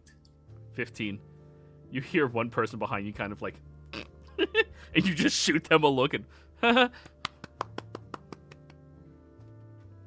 I smile. I'm gonna go ahead. Sorry. Oh, that's it. On my way out, I'm also going to face step away, so 2 more rolls. If anybody close by doesn't clap, I'll clap. I'll smack him in the head. Make Roll. him clap. Ow, dick. Clap, fucker. Oh my god. After that, you step off of the stage and I'm face stepping away. Yes, To get, so that's a 2 more step. rolls. It's a face that 2 more people are charmed. It's fine. Yeah. As I don't you know la- how much this is going to affect me getting in, so I'm trying to. as you land, you have Enrique, right? Esteban. Esteban. Yeah, Enrique is a different one. I was thinking Enrique Iglesias. Esteban will go over to you. Hey, man, good job. Thank you. It's your first time performing, huh? That I don't have to hide behind music. Hey, you know what? To get rid of that little shaky feeling you have, the weakness in the legs, there's only 2 solutions. Drugs and alcohol. No, alcohol usually doesn't stop it. I was going to say, sticking to it and keep going. Then the other one is drugs. You want a bump? Oh, I got half one. He's got a guy for that. All right, man, enjoy. And I'll slap you on the back. Thanks. And we are making drugs in this school as accessible as Dare tries to claim they are when you're in high school. I mean, it's everything in this school is based on stereotypes anyway. Hell yeah. Finally see those people Dare told me about that would just hand me drugs. Yeah. Yeah, your friend. I was super upset in That's high true. school. Nobody tried offering me drugs. It made me think I was unpopular. So, he comes back to sit with you, and there's a handful of more performances. O'Shant will pat you on the shoulder. Hey, good job, Drez. Thank you, sir. That was a good performance, Tress. Yeah, great job, dude. That was really good. After a handful more performances transpire, at the end of it, the crowds begin dispersing, and Esteban is going to call out, all right, we need these 3 freshmen to come on up. Marlon Manson, Gerald Sway, and Dresley Yeldrin. And you guys feel like a weight, like he collapses in his seat and then gets up. Barnabas starts the round of cheers. Yeah. Drugs! All right. Surprise. Hey, from this point on, only fan club members are allowed to stick around. Are you guys going to sign up as his fan club? I mean- Who's fan club? Dresley. Oh yeah, I'll stand. Hell yeah. Sure. Yeah. Awesome. Yeah, you guys can come then. They bring you over to the Enchantment Unicorn house. Alrighty, man. Well, you did the performance. Now we just got to make sure that you can party like a rock star. As soon as you step into the Enchantment Unicorn's house, you see that there is actively somebody sitting there with a palm full of drugs, handing them out to everybody like it's a communion wafer to put on your tongue. You also notice everybody here seems to be very, very loudly dancing and singing as if it is a live musical happening.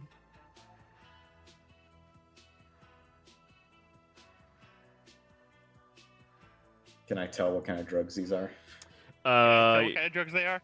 Both of you can roll an alchemicals tools check if you are proficient, utilizing intelligence. I don't have that. I don't have that either. Then no. But you can tell that this is not a all-natural drug. Shit, I wanted to try anything. Yeah, I take about 3 steps into the house and then hand my drug back to Durin. Be like, here you go. Ooh. An extra for the road. So, Darren, you take them. And this magical drug has a phenomenal feature. Everybody who eats it for the next 8 hours are under the effects of the, that dance spell. What's it called? Uncontrollable laughter. No, Otto's irresistible dance. That's it. Otto's irresistible dance, yes. Oh, God. For the next 8 hours, you are under that effect while joining in perfect unison and everybody else to the show they are putting on and partying with. So the reverse let's of do those the headphone time rings. warp again. Yes. We're gonna be in so much trouble in the morning. Pop the pill and How would it affect? Oh, we never went to the herbalist stuff to do the things. We said we were going to do that in between this. Oh. It's alright, you have another day. I mean, unless you want to sneak out tonight. So he said by the end of the week. Does he mean Friday or Saturday? Who, Or Guildarts? Sunday. Guildarts. When do we have Sunday. to pass the physical? Sunday. Sunday. Okay. So we've still got 2 days because we only have like 1 dose worth, right? Trez is all you can make of what you got. I have a set okay. amount. How many doses I get is going to be a roll, most likely. We probably have more enough powder to get us at least everyone 1 day of physical healing. Yep. Okay. So yeah. Anybody, this is considered a poison symbol, so are you taking it? Taking it, but I'm probably dense anyway. I was just wondering if I was under the spell. No, you're not forced into it, but you do need to do a performance check to act like you're a part of all of this. Because people are literally dancing, singing, shouting, hollering, Sure. progressing the plot of the story. If it's a poison, how does my dwarfish resilience factor into that? I'm assuming when you experiment with new drugs, Durin, you're willingly failing to see how That's they fair. affect you. Yeah. That's fair. Sybil doesn't have that option. Yeah, Sybil, good shit. Just wanted to clarify. Yeah. How does our uniforms change? So, as of now, you have not been given a uniform yet. While at the party, though, eventually they do hand you over your signature turtleneck that they have here. Not the turtleneck. Yes. Turtleneck. All freshmen are members of our stage crew. When you're a sophomore, you get to try out for the real roles. Got it. And all stage crew members, turtleneck. It's a black turtleneck. And it's black. Oh my god. Of course it is. Torture. It's theater Official kids. beatnik. It's They'll like you're also being give you strangled Chuck by Taylors. a really You- weak guy. Ay, ay, ay. Yeah. Straight out of the Aubrey Hepburn movie, Which one? Breakfast at Tiffany's. Oh, yeah. That's a good one. Anyways, The night continues on. The performances are regal and amazing, and notably, there is no hangover at the end of this, as all throughout the night, there's been bards within the Enchantment Unicorns playing songs of rest for everybody in this entire Let's building. go. We have the best parties. We don't get hungover afterwards. That sounds more like a skill issue, but yeah. So, first thing in the morning, you guys are all woken up slowly, one by one, by... Oh, where is it? By Tony. Yep. Handing you guys out clean versions of your outfits. All right, guys, it's first thing in the morning. You ready to go meet up with Guildarts? Heck yeah. Yep. Awesome. Did you say something? Yeah, I said we're gonna go meet up with Guildarts. Do you still have your bell? Yeah, never stopped.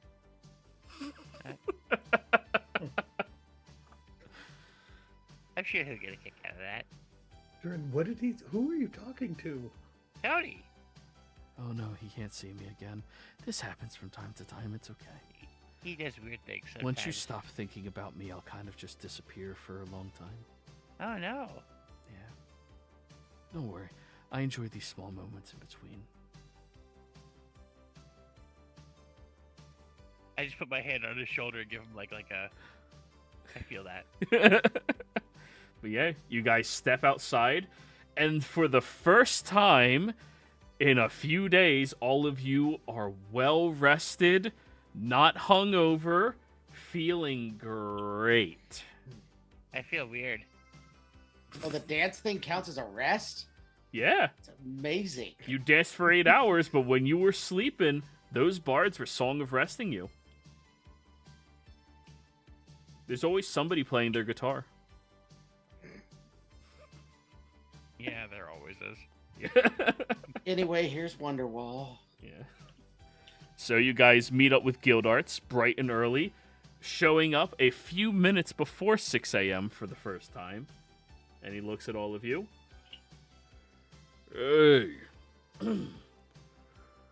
You're all awake. Yeah. Good morning. Bright-eyed and bushy-tailed. Literally. I don't think his tail's ever been any other way. All right, you guys know the routine. Dresley, Bjorn, who's Yep. taking the lead this time? You ever know? Brez, you had a big night. You want to lead? Yeah, how about we co-op this, eh, buddy? Sure. All right. Well, get a move on. Go. All right, keep up. Now everybody except for Bjorn has to roll an athletics check. You're a monk who actually got a long rest. There's no way that anybody you're gonna get tired. It's only 5 miles. Hey. Aw. Hey, that's respectable. A 12? So, Just muttering prayers to the green man the whole way. oh, please help me. Oh, gee. Please, green man. Mine's probably more like 6 miles because I keep going back and checking on people and then going forward to run back a little while. Yeah. Motivate. So, Barnabas, unlike for everybody else, Guildarts does not wait behind for you. He sees you lagging behind and he'll just look over at you, puff out some smoke from his cigarette. You don't know how he's smoking while running, but it's the 80s. And he'll just say, yeah, be sure to catch up when you can, and just keep going. Right after saying that, Bjorn comes running backwards past him. Come on, Barnabas, you got this. Go ahead and roll again, Barnabas. Your flaw kicks in. You spite that man. Fuck you. He doesn't think you're shit. There we Yeah. go. Hell yeah. Nice. After Bjorn runs back and cheers you on a little bit, you just slap yourself in the face a couple of times and Pass that start fucker. going. You start going past Gildarts to the point where Gildarts actually starts picking up his pace to try to beat you. And you match him for a few rounds of that before, he's just faster. He has more than your lifespan's worth of exercising like this ahead of you. Yeah. But I could only carry you so far. you all complete the morning run. When you get to the front, none of you collapse out of exhaustion. Some of you do rest a little bit on your knees, just breathing. He goes over to the bag, opens it up, and starts pulling out his special juice and tosses one to each of you. All right. Well, that's a first, I have to say. All right. Drop down. Do your sit-ups.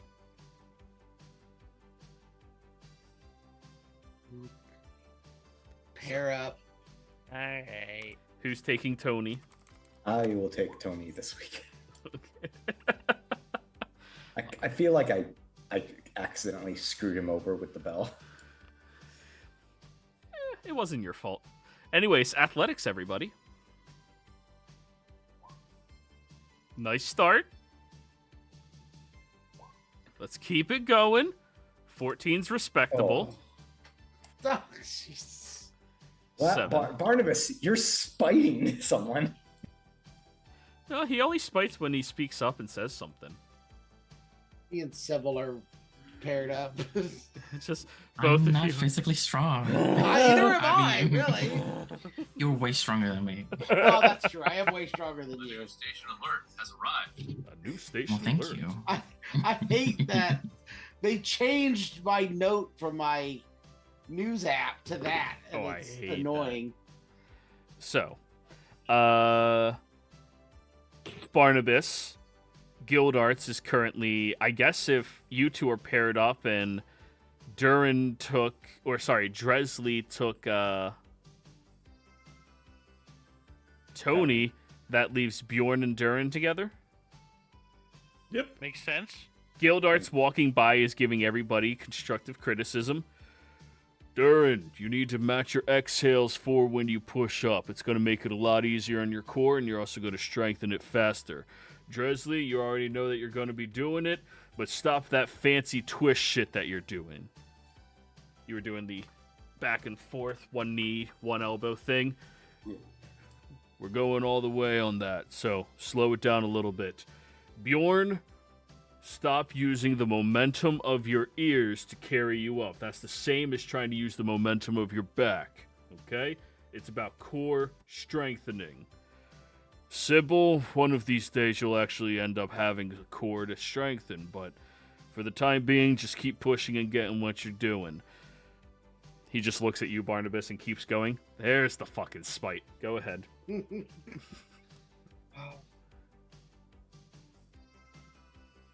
Nope. 10. Just It's just an a good word improvement. out. It is an improvement. You're gonna get there one day. You're gonna get there one day. And as you're pushing through all of this, he, after most of you get to 100, Barnabas and Sybil still struggling to get to those numbers, he'll step over and step on both of your feet to let you guys keep going. All right, everyone else, finish it up. Push-ups.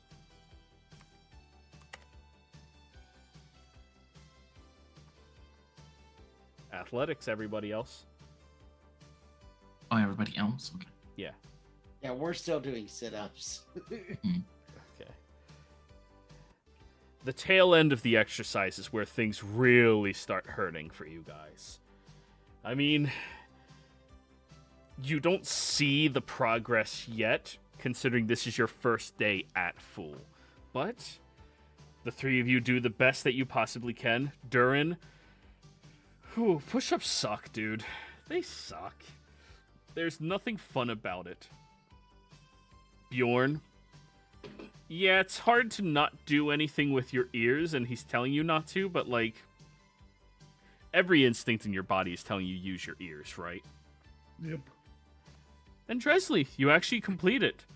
Perfectly fine. I mean, winded at the end of it, but fine. All right, everyone. Before I step away, any questions, anything like that?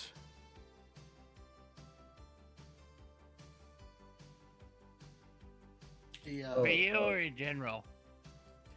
Either one, I don't care. No, that was my only one.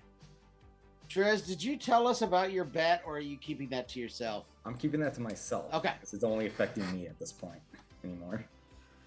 That I won't try and find ways to offer to help you if I don't know about it. What do you mean? I could use another We don't know servant. how we get points. That's the problem. Wow, it's like there's a question. And I could find solutions, but I don't know that there's a problem. That's my point. I have all this extra shit that we stole from that hideout. I was planning to just turn over for extra points. I think we're good. Yeah, if I don't know that I'm gonna get another servant, I'm not gonna ask about points. Anything at all. Yeah. This isn't a question. Just keep an eye on Tony. He accidentally accepted a gift from a fae.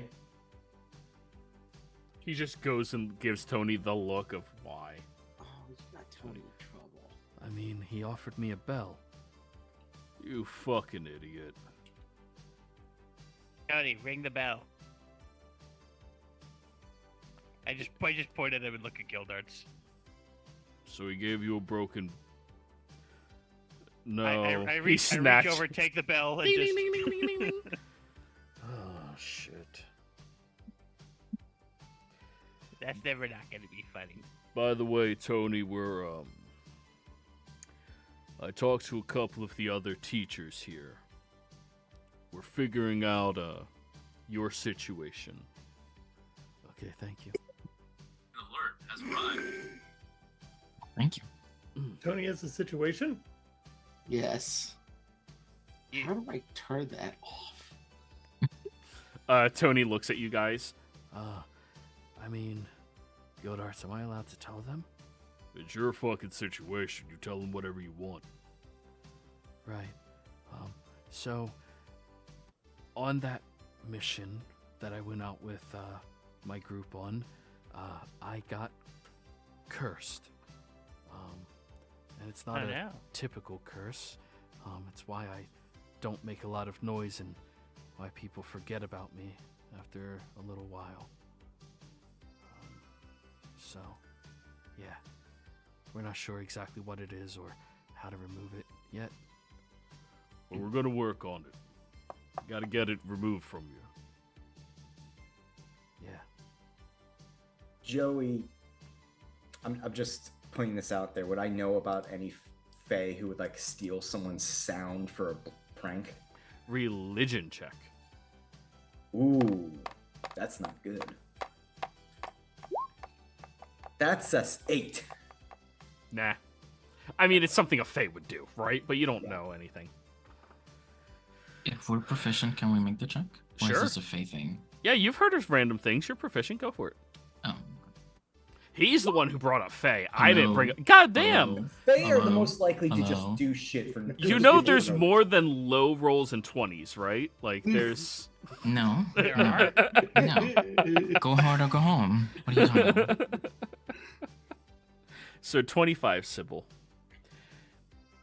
You've heard of powerful curses that make people disappear in presence in order to make them slowly go insane. It is of fae origin, from what you remember your father, or books that your father has going over. Mhm. All right. Anything else?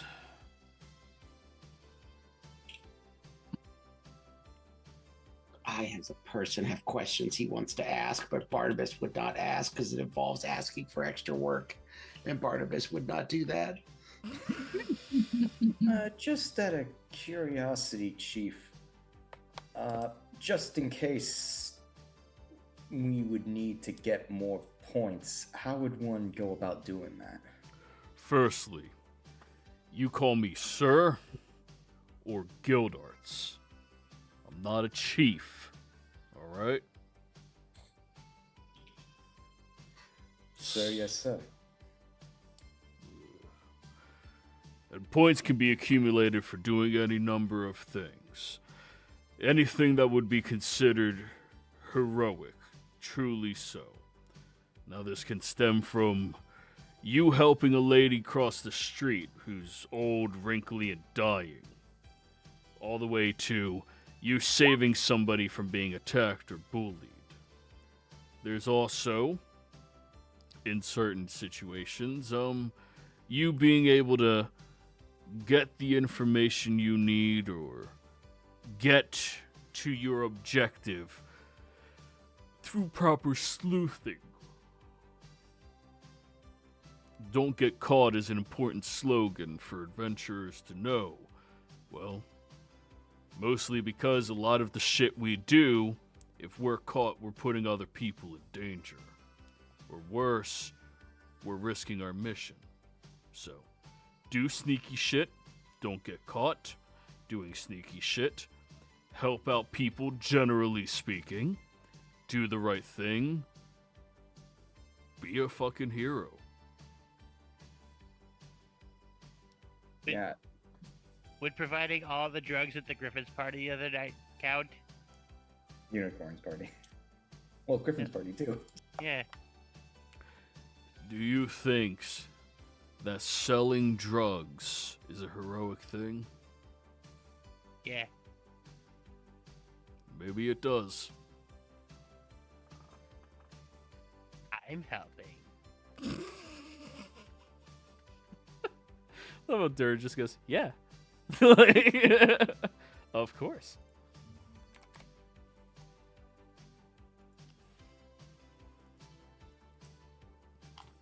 Anybody else? Anything else? Alright. You want to buy any? Nah. I have my camels. I'm good. See you around. Tomorrow morning, be here the same time. And he walks off. Okay. Who wants to come with me to get something to help you stop your muscles from being on fire right now? I do. I could use the reprieve.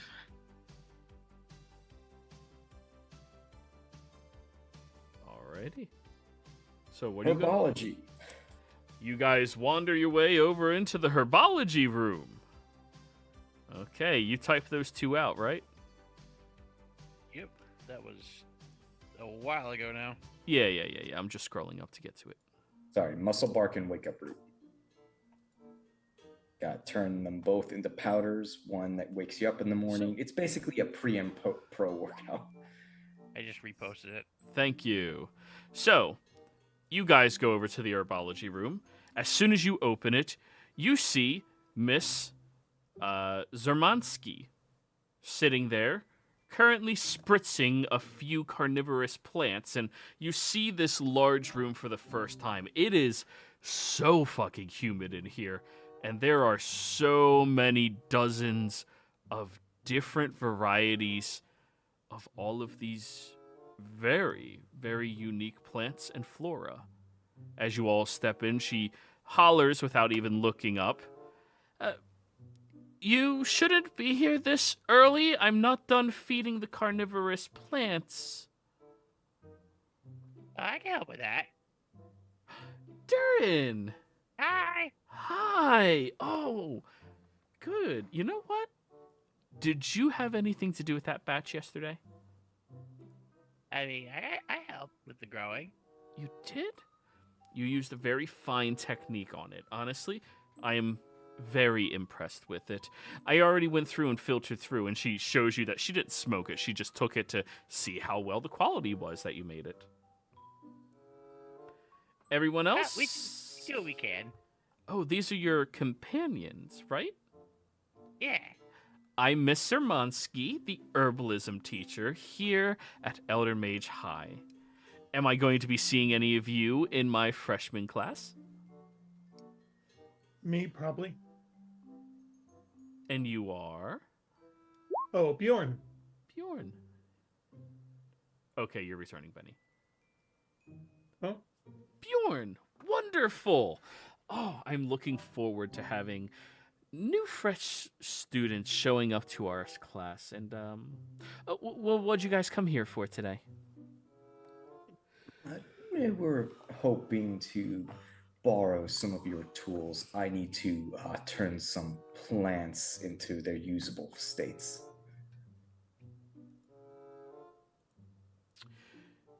Do you want to know the first rule of herbalism at this school? Don't get caught. No, that's the motto of the school. The first rule here is don't ask questions. You can check out one of the kits in the back.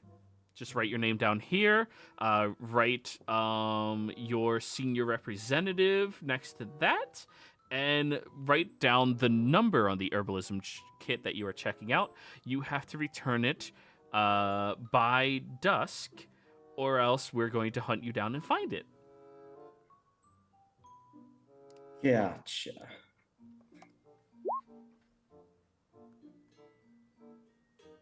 I do all that. I mean, do we even really need to leave the room? I don't care. That'd be easy. What I mean is I won't ask questions. You're learning. That is what you are here to do. Okay. That makes a lot more sense. So, you notice Where that are the tools at? Let me do the things. you notice that the first 2 kits out of the 5 that they have, the rental ones here, are currently missing. Some other students seem to have checked them out previously to you, but when you get over, you check out the 3rd one, you take it to a remote corner here, and you get to work. So, are one of you working on this? Are both of you working on this? Who's helping who? Durin, do you have herbalism or alchemy? I forget I which. have herbalism. So I'll probably help him. Perfect. Then, Durin, you have advantage on this check. All right. What is it utilizing? Wisdom. And guidance.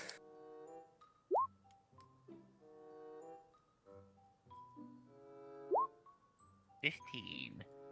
Okay. That is just barely a success. So, you have successfully crafted 6 doses. Woo! And it does take you the majority of this day.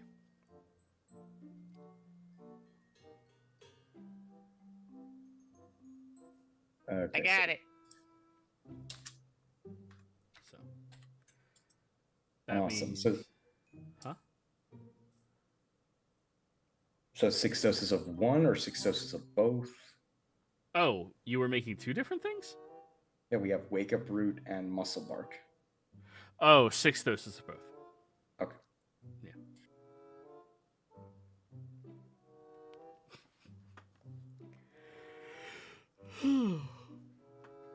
Now, at the end of that, you did fast track into the evening time, fortunately. And Miss Zermansky does leave about halfway through you guys being here. She's done checking in on the plants, watering them appropriately, feeding them appropriately for the ones that are carnivorous, and then leaving. Let's jump over to you, Barnabas. So you were returning Benny? Yeah. Alrighty.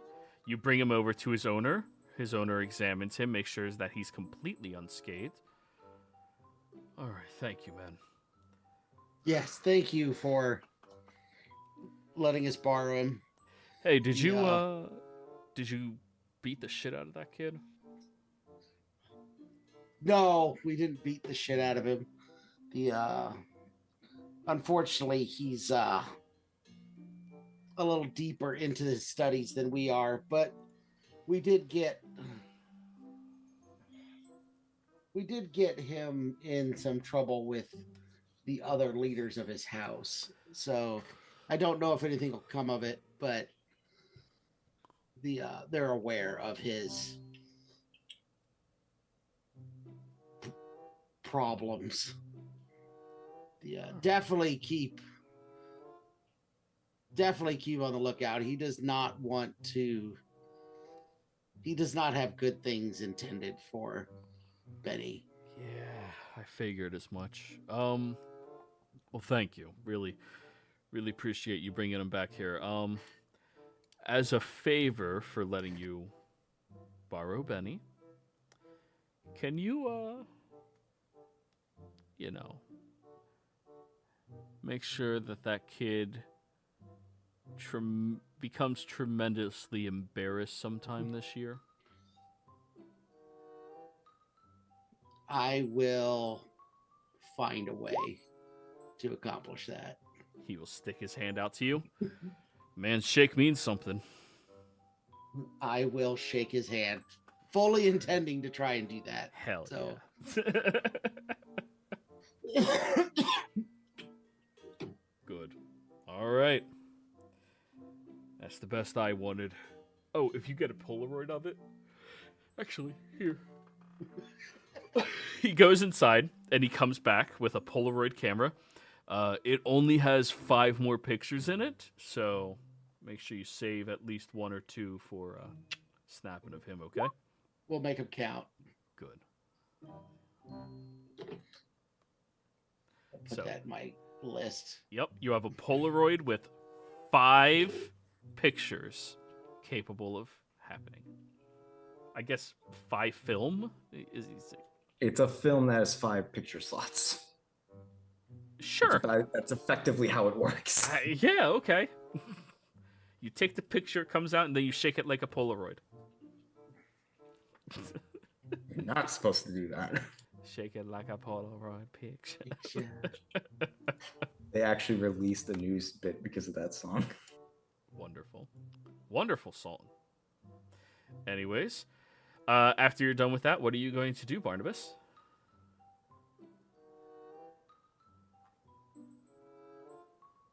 I'm going to go, since I know they're going to be in there for a while, I think I need to just go find a wild piece of park somewhere and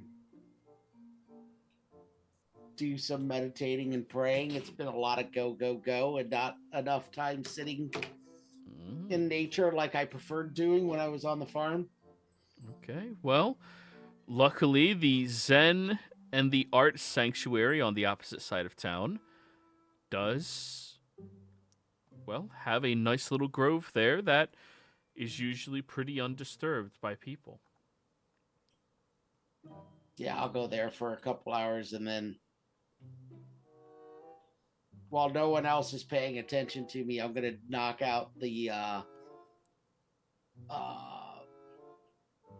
push-ups that me and Sybil never did because everyone else did theirs while we were still doing our sit-ups. Hell yeah. Perfect.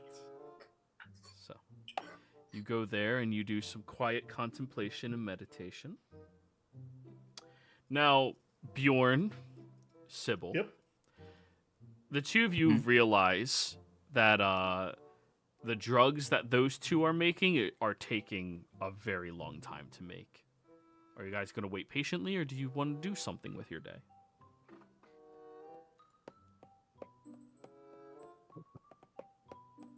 I'll probably do more exercise and of some sort, trying to not use my ears.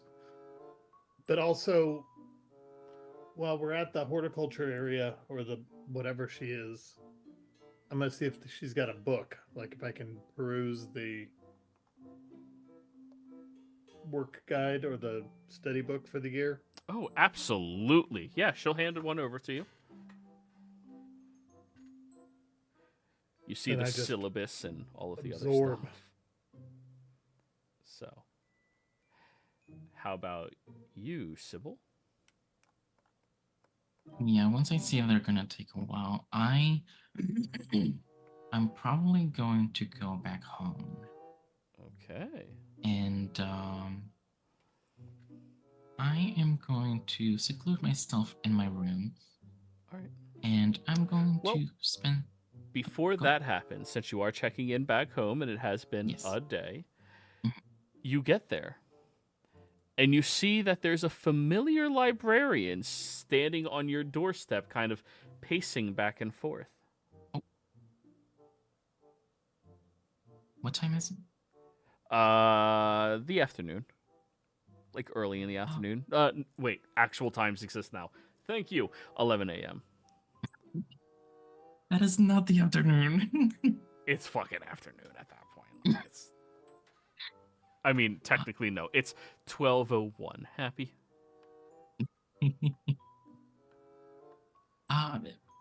Good morning. Oh, hi. Oh, good. You're back. Did you get any piece of guild arts yet? I haven't really seen him very much. We meet in the mornings and he thinks I exercise the whole time and then he leaves. You could scoop up some of his sweat. That'll work. That'll work? Are you sure? You said... Well, I mean, hair is preferred. I don't think I'm getting near his hair. Skin also works really well. I'm definitely not getting a chunk of skin. Sweat is like the worst of them, but it can work. Was he sweaty? Was he sweaty? Oh, yeah, he sweat a little bit. A bit? Okay, good, good. Be sure you get that for me, okay? Yes, how do you know where I live? I mean, you're you. Everybody knows where you live in town.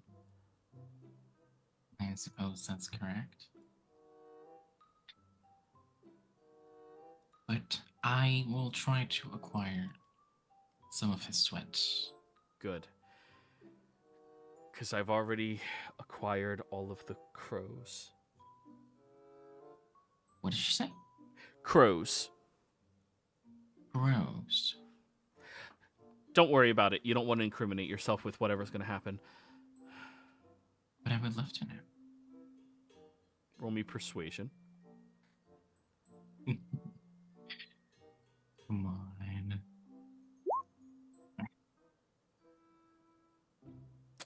Yeah, I really think that you probably wouldn't if you knew, because then guild arts could be mad at you for it. So I'm gonna keep it to myself. Don't worry, he's gonna get what he deserves. Good. Self-centered, egotistical asshole, and she just starts walking down and walking away. Have a nice day. You too. Gonna kill him. Just gouge his eyes out.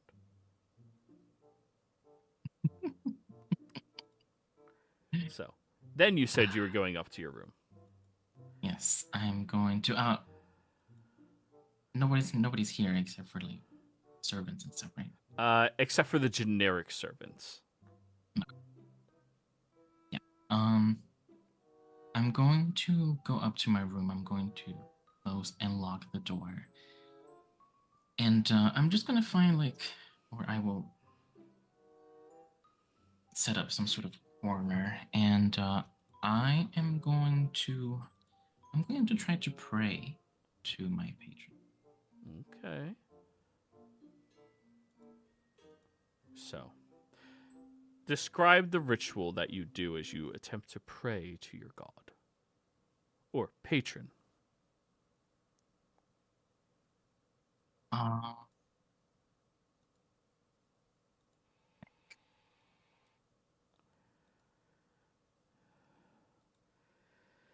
think I'm just going to go with like something really simple because I don't really know very much about how to go about this. So I'm just going to take some candles. Well, I'll have somebody bring me some candles and I'm going to light them up in a circle, sit down in the middle, and pray. Okay. Roll me a persuasion roll.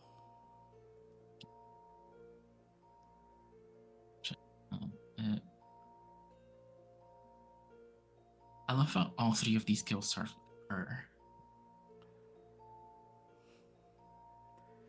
I don't know any other numbers. I don't know any other numbers. I don't know what you want from me. I don't know what you want from me. It's either below 10 or 20. That's it. Yeah, that's There's nothing else. There's only 11 dice, 1 through 10 and 20. That's it. So, you begin doing this prayer. And then you notice the candles ignite much more vibrantly and begin to shine out the rest of this room. And when it settles down, you see that familiar like club basement that you looked at before. And when you look at the stage where the magnificent serpent resides, it slithers its way closer towards you. Sybil.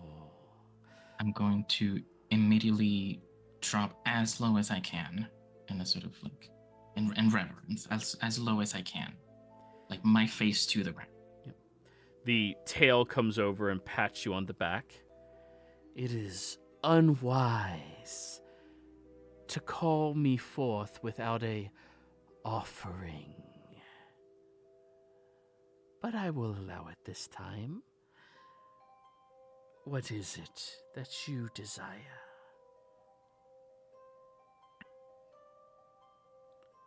I have been waiting, but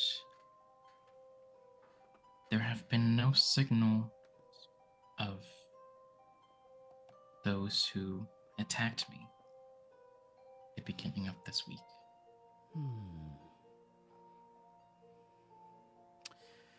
Well, aren't you impatient? There is only one of these agents that have made themselves known to you.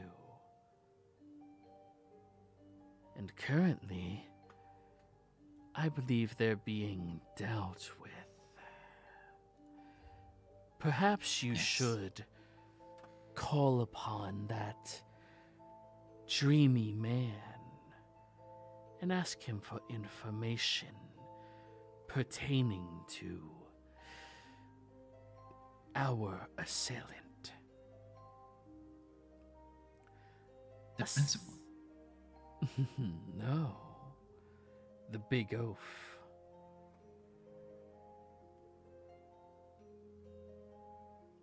The oxen-like human. If you remember. Oh, you might have been AFK during this. O'Shant did mention that he might have Guildarts go in for the interrogation. That sounded like an idea. Oh. I did not get that. No. Yeah, I Okay. think you were AFK. Mhm. Dresley was offering, but then he was like, yeah, Guildarts. Outside of that, it has come to my attention that some within my cluster, well, they may not be as motivated as others. Your father, for instance, it would appear that he is quite upset that you have gained more favor with me than he has. They're apostates, both of them. And as such, we do not trust them, do we? No, my lord. But the buffoons you keep beside you, those will be a magnificent set of tools to direct at our foes. Be sure they like you more. Be sure you are their friend. I believe I have gained their trust, my lord. Not all of them. I will correct this. You will. And you will not disappoint me again. I see very little use for a hatchling without promise, other than a meal. Now, next time you call forth for me, you bring me an offering, or I will make you that offering. I Then do have one question. your final. Was the life I took in your name to your satisfaction? It was already corrupt.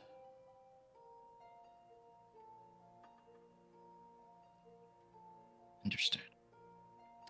Then the stage lights shoot upwards, blinding you very quickly, and when you open your eyes, you see all of your candles have been snuffed out. You're also coming to as there's a rasp on your door.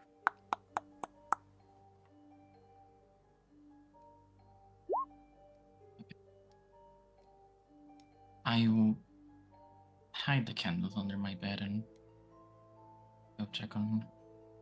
I'll just be like, who is it? It is me, madame. Jeeves. And I'll go open the door. You open the door, and he is standing there in a outfit that looks unbecoming for a servant. It's very dirty and not refined with a suit or a tie, but more sleuthy and nimble and dexterous instead. I have found little information pertaining towards Gildots, outside of his stories that have been told. However, it has come to light exactly what happened to the previous class that he was in charge of. I'm inside. He'll step into your quarters. There's a door behind him. There were 5 students together. One of them, that annoyance Tony that's been shadowing about you. The other one was Sylvia Moon, the acquaintance of yours that you made last year. The other 3 perished under a very unique circumstance. Apparently he had them investigating for him on a, well, incredibly dangerous mission that he was handed down from an organization. The mission details are not completely revealed. However, it would appear that they had discovered remnants of an ancient era somewhere within Spellington Heights or the neighboring surrounding area. An ancient what? An ancient burial site. Oh. Well, they were all working alongside him as well. That is when the death of 3 of the students occurred.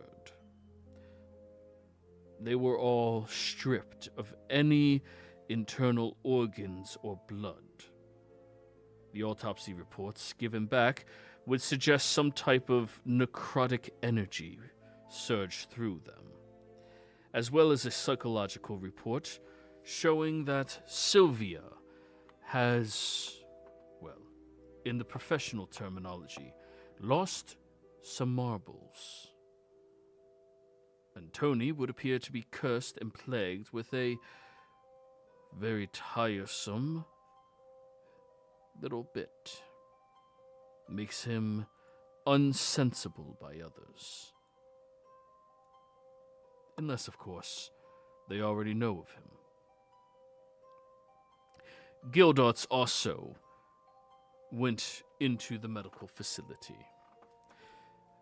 However, his records were hidden away behind many different securities and technological advancements that I am not capable of penetrating. His exact woe is unknown, but he was discharged 2 weeks after he was checked in. During that time, 2 of his physicians died.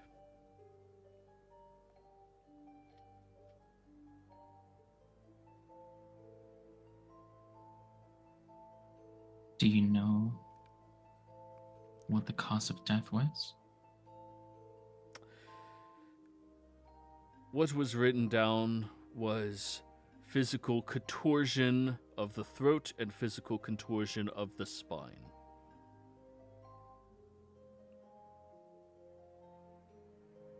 All other information, again, was hidden behind technology. I don't suppose you acquired the name of the organization that sent them on this mission. Under your father's behest, I am not to speak of this organization, as instructed from him over a year ago. Why? Because of his business dealing. So it's someone he's affiliated with. I am incapable of answering any more questions pertaining to that, madame. I will not betray your father.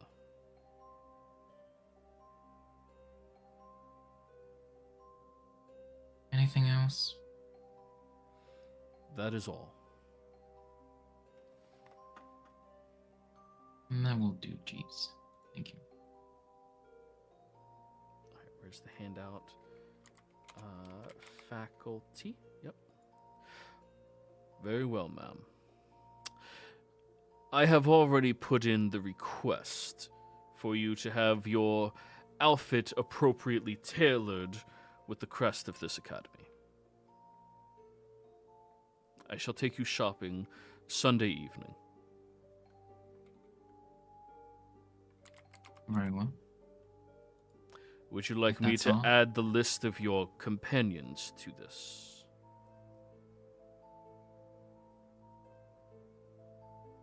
Yes. Do so. Very well. You can tell them to anticipate that we are going over to Cloak and Swagger Emporium. Ma'am. He will bow his head and walk out of your room.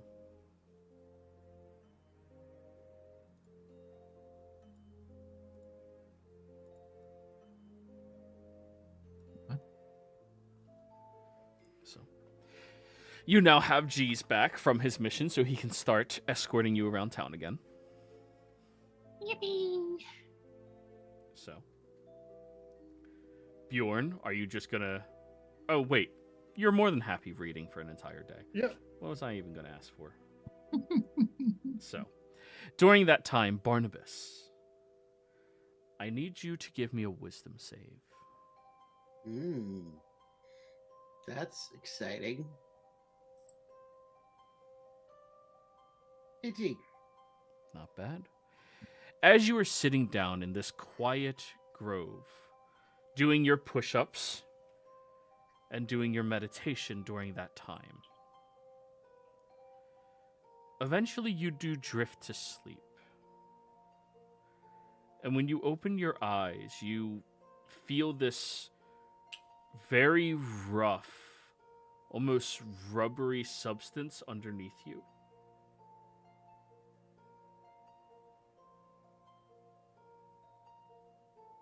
That's weird. You look. I'll just look down at it. You look down, and it appears to be these very long vines that are very tightly woven together that you are lying on top of right now.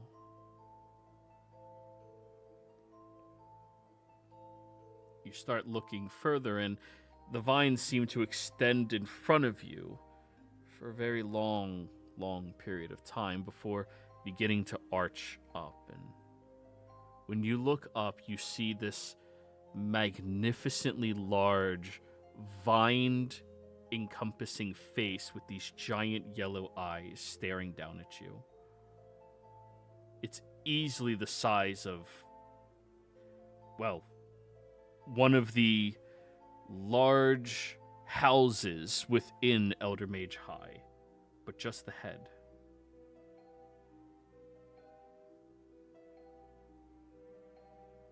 Do I recognize this as, the visage of the Green Man? You do. I will take a knee. Actually, I'll just drop down to both these.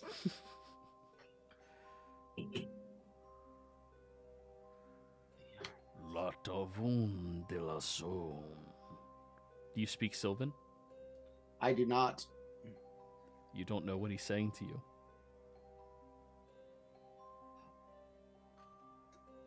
I don't.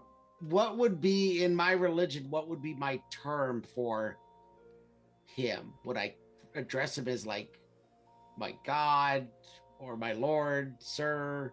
What would be the address that I would make? How formal? He was raised by priests from a family of priests on his mother's side, so I think it would be fairly formal for him. Okay. He's not a druid. He is a cleric of the faith. Okay. My lord of soil and grain. My lord of soil and grain. I do not understand. C'est la vie. I'm sorry, I don't speak that language. C'est la von, c'est la vie. Give me a charisma save. Shit. Isn't that French? 18. Every instinct in your body says to run, but your mind tells you that you need to fucking communicate with him. And then Try halfling. C'est la von, c'est la vie. Then the hand comes out from underneath you as you begin falling incredibly quickly. Roll me a perception check. I'm gonna use session advantage. Nice. You see beneath you a familiar part of your father's farm. That section where the grove, the secret one, is supposed to be. The one that you've only been to twice before in your life. However, the crops are burning and on fire. The people working on it are running around on fire as well. And you see your father pouring oil into this fire before you splat onto the ground, wake up, and fuck, it's nighttime.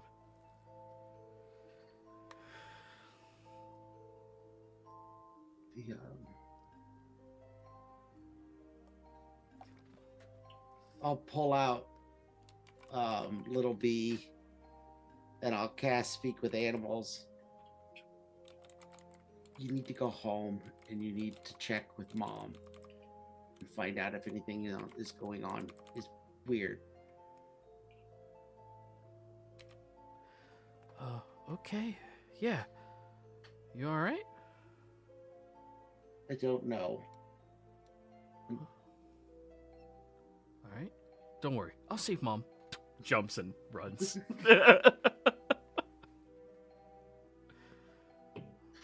And then I'm going to go try and track. So I've heard Dresley speak Sylvan, right? Oh, 100%. Yeah. And Did you it heard sound- Bjorn reply. Did it sound Sylvan? Insight check. Do you know Elvish? I do not. He's a cleric. He doesn't know things. I have languages. It's just Yeah, I know. I'm an Earth Genasi, not Do you know Primordial? yes. Okay. 12.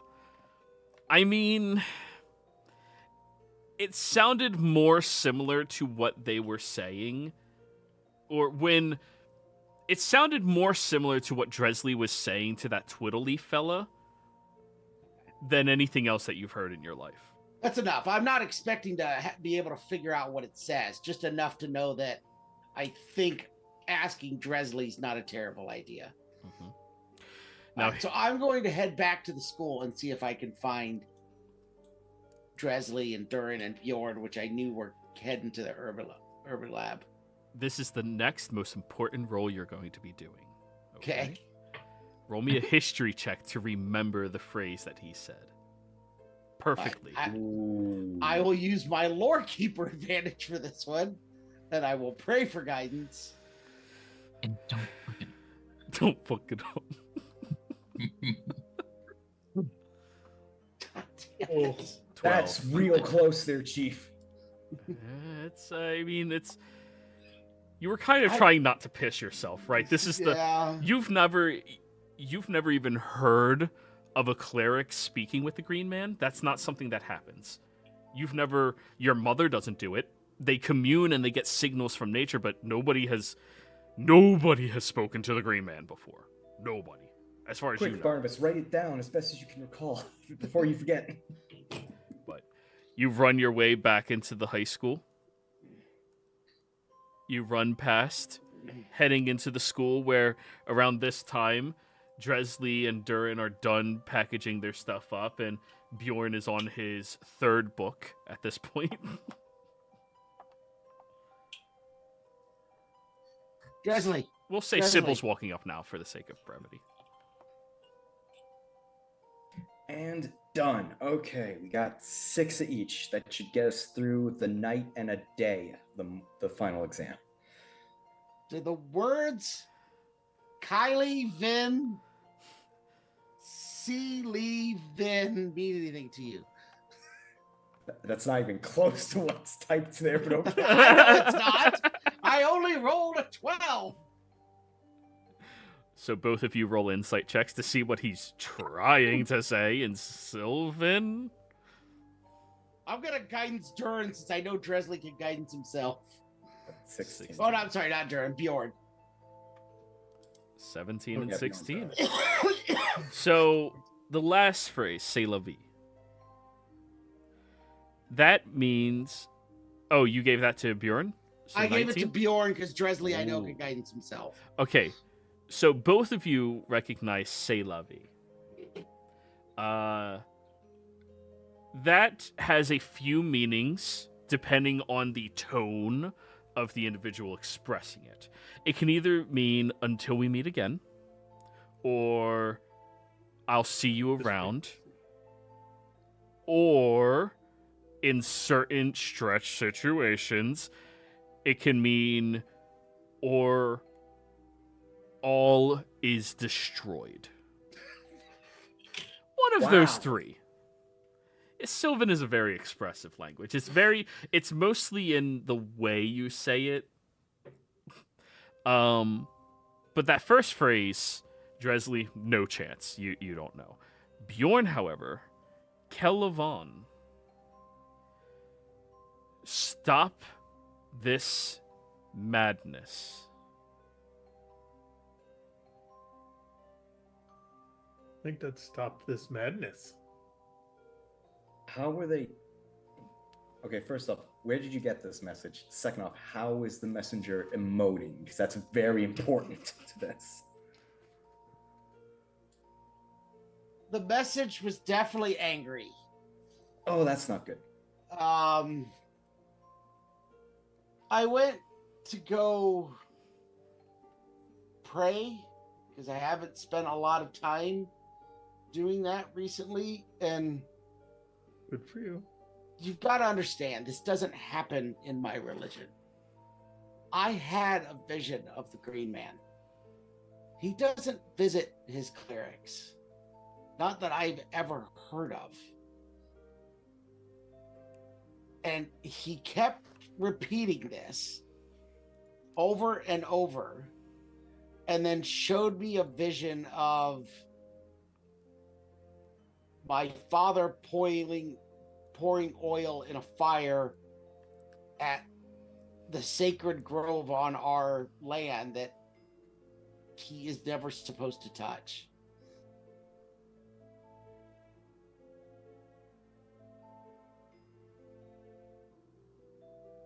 That seems ominous. Yeah. I really don't like that third translation for C'est la vie. Yeah, well, it looks like that's the version you got. Yeah. So go ahead, type it out, and put it all together. So it was Stop this madness. Stop this madness. Or all will be destroyed. Yep. Yep.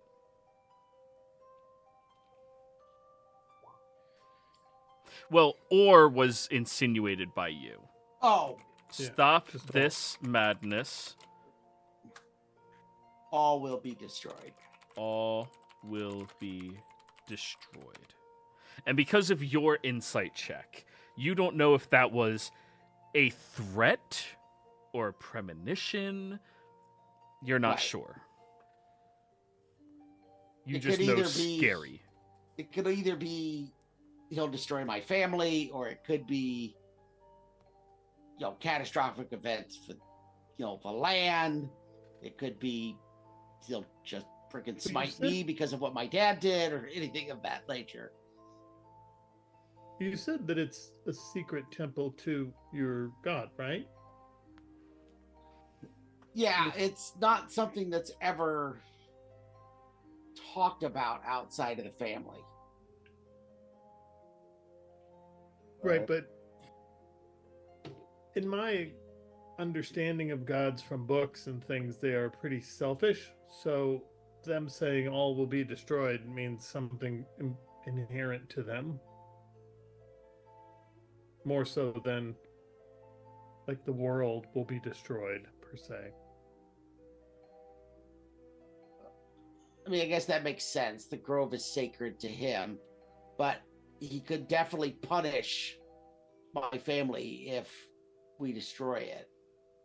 Not to mention, it's the whole right my family has to the land.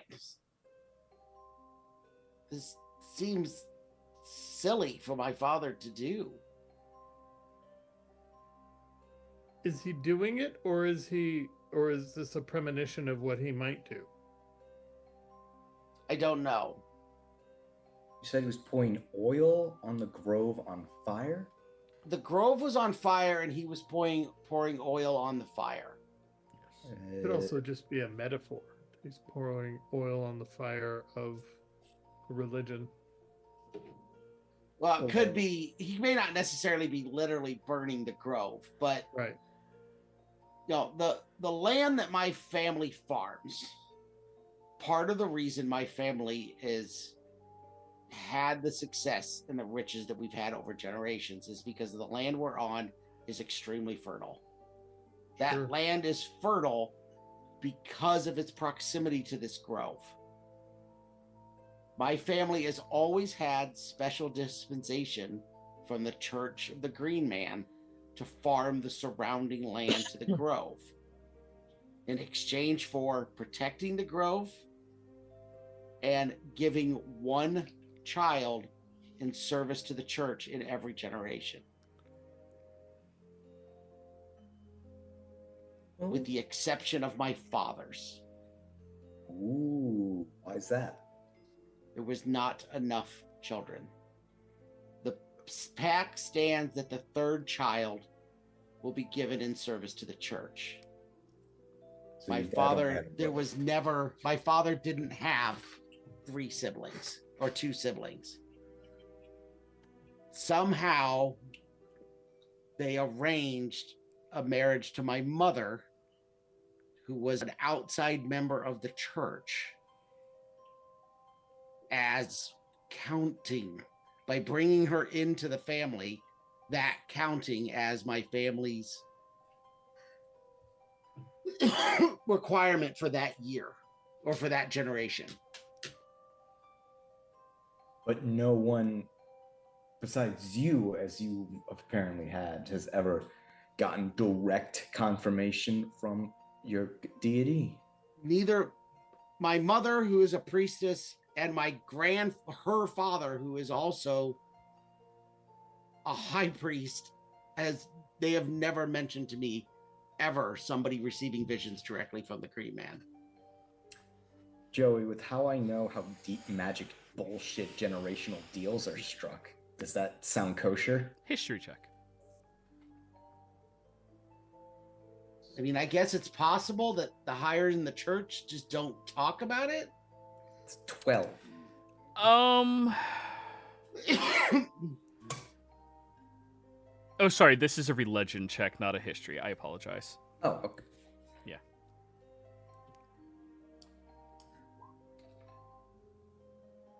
That's a 17. Much better. So, visions from gods are things that people have. Visions from higher beings, right? Now, in the Fae, there's Archfey all over the place. And many of these Archfey are revered as gods to simpletons. You know that sending visions to followers is quite easy, but it's exceptionally difficult for anybody without a strong affinity to speak with a god directly. It takes way too much effort for that to happen.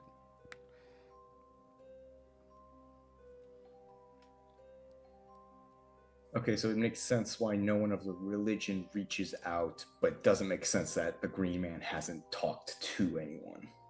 Correct. The other thing that is up to you if you want to discuss with him, the Green Man's an Archfey. Ooh. Over the Fall Court. Ooh. I mean, it might be a different Green Man, but I mean, it's the Green Man. How's I know I shift between the seasons, but how's my family's actual affinity with the courts? Oh, all of the courts despise your family. Ah. Yeah. No more than Fall. Your family will go to any of the other 3 seasons as they pass through and do what they want to do. They don't fuck with Fall. Ever. Mainly because the Green Man, but yeah. Well, if it's the Green Man I'm familiar with, the fact that he's reaching out to you specifically probably means he likes you more than everyone else. Or desperate. It sounds like this is a desperate need.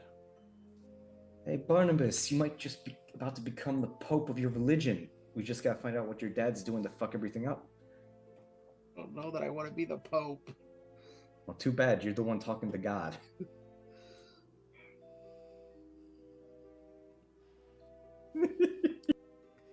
I sent little B to go check. Mom can talk to him. I forget, did you do Animal Messenger? No, I just did speak with animals. But Mom is a nature cleric in my backstory, so I assume she knows it as well. Yeah, she'll send him back. So I don't think I have Animal Messenger yet. That must be a level 2 spell. It is. Yeah. We're not level 3 yet, Joey. I know. So what you're saying Joey. is... What, Drez? No, Sybil can go. She was talking to the DM. Yeah, she was just talking shit. Oh. Yeah, go ahead, Tress. I was just gonna ask. So Barnabas, are you saying that we need to sneak onto your family's farm and make sure your holy grove is not being desecrated in any way? Yes. Do I want to see? That's why I said the sneaking part. Yeah. Tomorrow.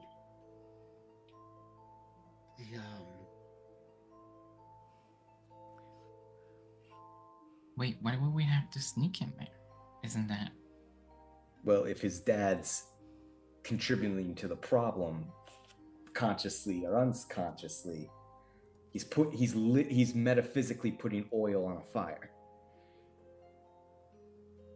Yeah, I'd like to see what's going on first before I walk into the house. Because I don't want him to know that I'm out there looking around.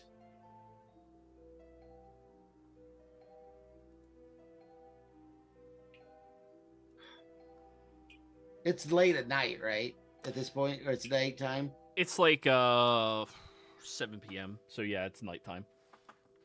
Speaking of talking to people, I was on my way home when I came upon the librarian. A very nice lady. Mm-hmm. Well,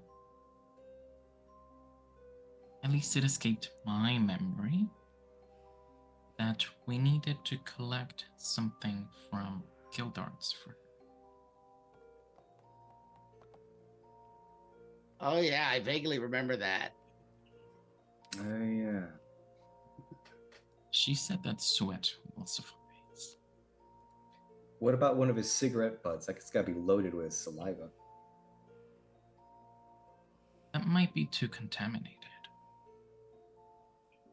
Or not contaminated enough.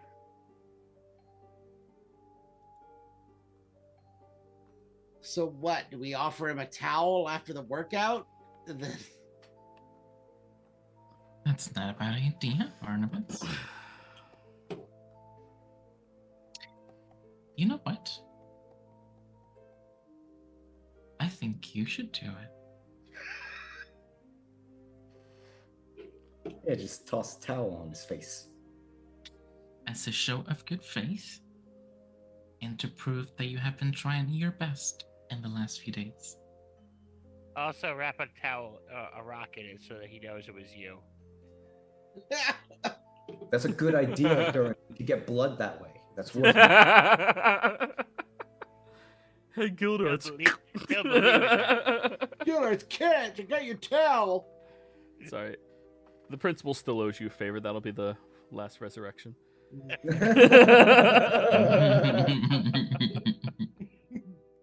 covered. No. What do you think of the idea? Alright, so tomorrow morning, when we go to exercise, I will bring towels for everyone. Saying that, after all the sweating, I figured we could all use a wipe down. And oh, Gildarts, I brought you one too.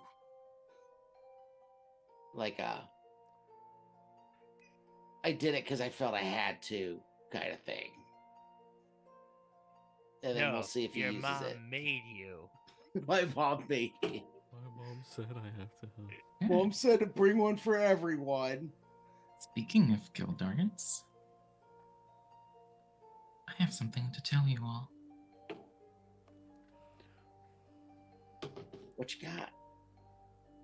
Not here. Oh yeah, Tony, could you give us the room? He takes his bell and walks out. We need to get him a new bell. I'm probably the only person that's actively remembering him because I'm cracking the jokes. You are constantly remembering him, yes. Also doing it. If you guys go a session without remembering Tony, he disappears from your sights. I like Who are we Tony. I talking just about? honestly forget about him. Yeah, I know. That's the point. That's the curse. Perfect NPC. Do we want to go to me and Bjorn's room to talk about this? Oh yeah, did I get a room? By the way, I redecorated a little bit.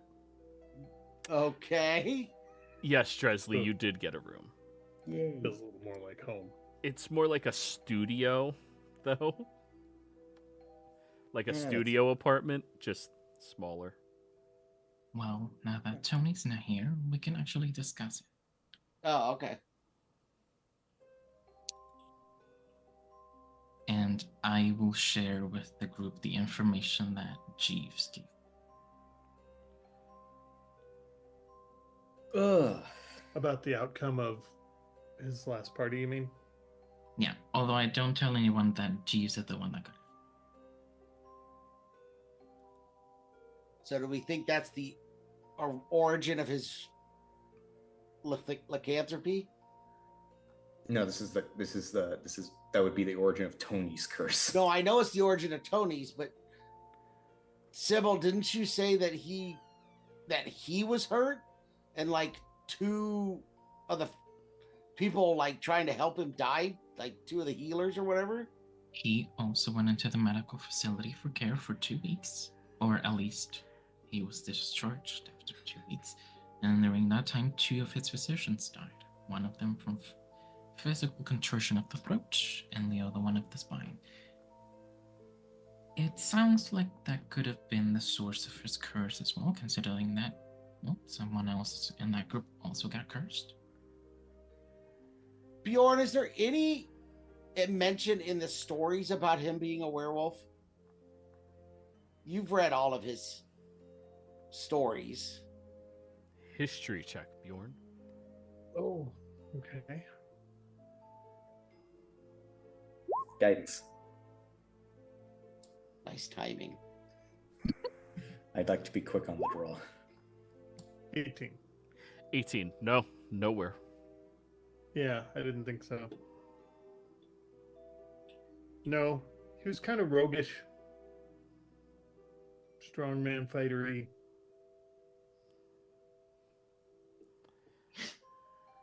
I mean, it's definitely possible that they had squashed it in the stories for the sake of that making would be him just look more unbelievable. heroic, kind of thing. Yeah. But I lean more towards he picked that up at that.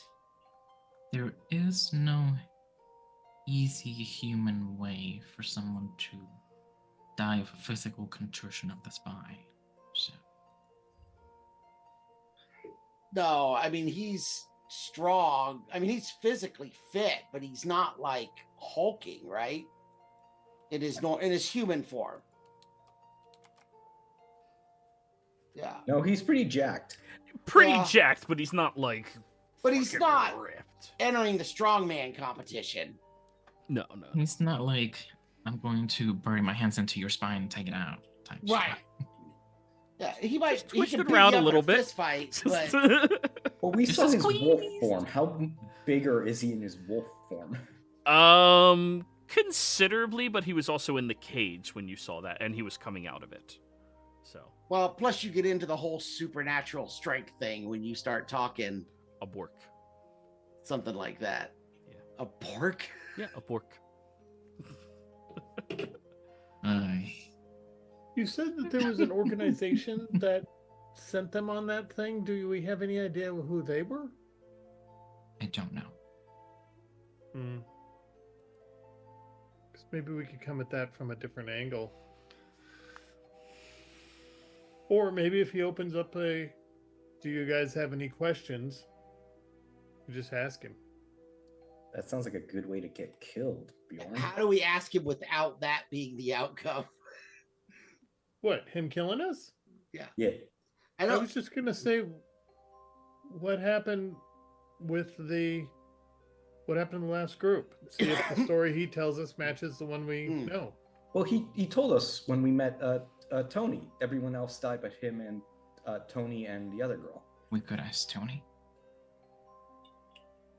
Yeah. Well, and Bjorn's right. Also, we could also ask him more specifically what happened, because he just gave us a very high level. 2 died, 2 quit. Right. And Sybil's right as well. We could definitely see what Tony will cough up. Well, from what I understand, none of them quit. They all died. Oh, they all died? I guess I missed that part. He claimed that 2 of students them quit. quit. Yeah. I thought he was saying 1 year 2 quit, this year 2 died. That's what he said, but Sybil, you found out that all of them died, supposedly? From the 5 that went to the mission, I don't know if it's a different group from his usual group. I don't know what that is all about, but 5 of them went on a mission. 3 of them died.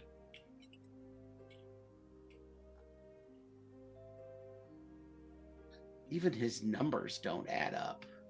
Maybe he had 1 that quit beforehand, and he just lumped them in with the other one. But why lie about 1 death but not the other 2? That's so much inconsistency.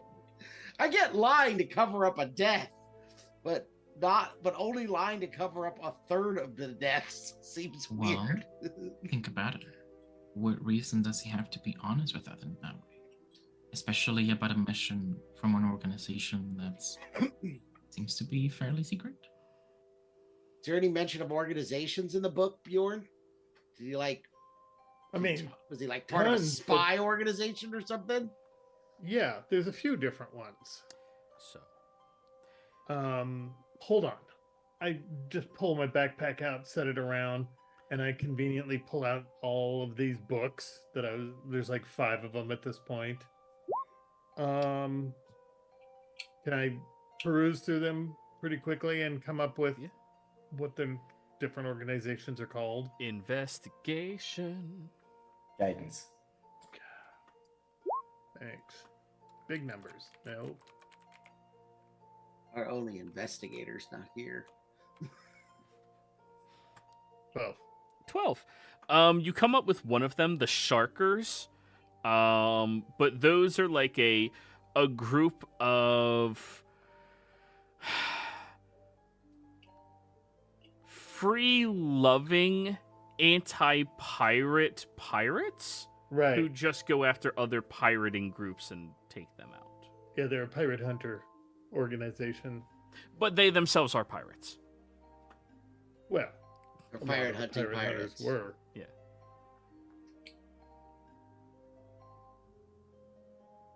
Well, So there's so that's that. probably not it.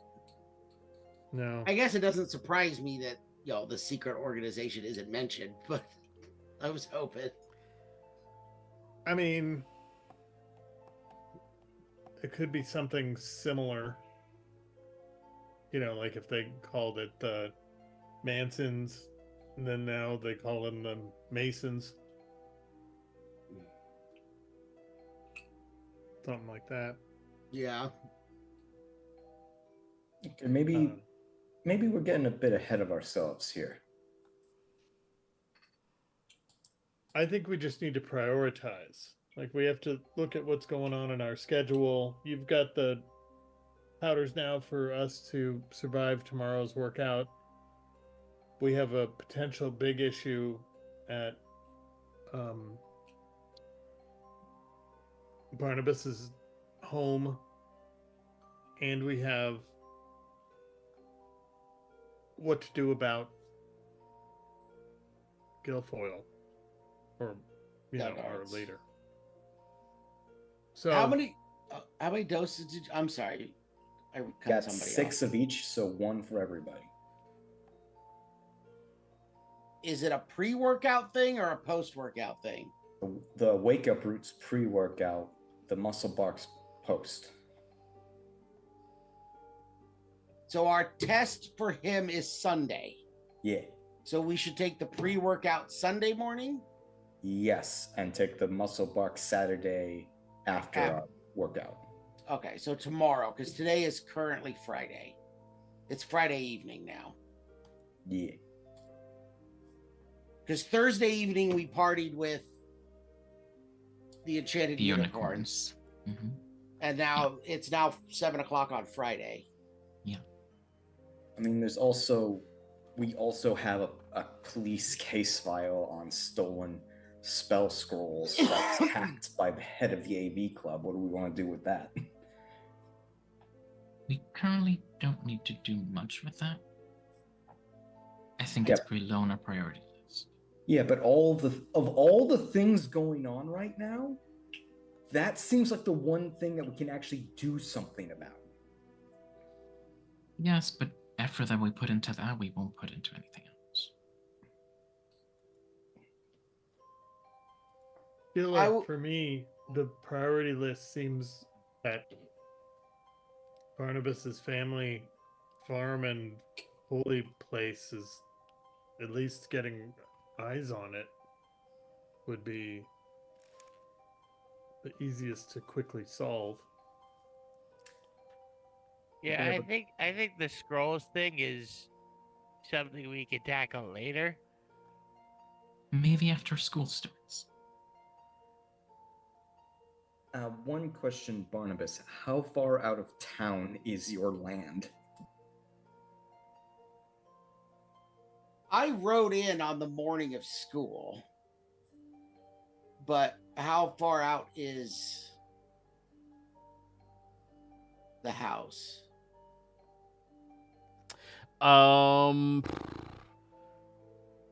Like 3 miles outside of town. Pretty good distance. It's a lot of farmland. Yeah, but we've all been jogging 10 miles a day, so Yeah. what's 3 more? Also, two questions actually. One, how far into your land is the grove? And two, are you comfortable with us knowing that location? Yes. So it's tucked in more towards the back. It's closer to the forest and farther away from the city. And yeah,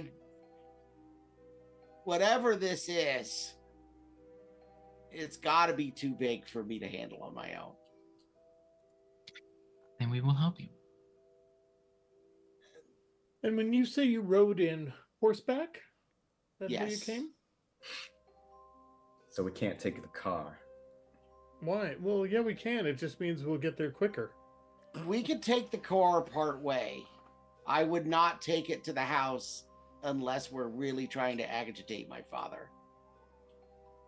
My father your does dads not don't like each other, do they? Not from what Durin said. Why would your dad be agitated if you drove up? My dad does not like more modern technology. I don't know. We were always raised. We never had any of it in the house. Well, that's an important note then for when Pyre shows up, because Yes. having Pyre over might just irritate the family. Oh no, I think Pyre's been gotten the same curse as Tony. Pyre just randomly disappears. It's contagious. Go!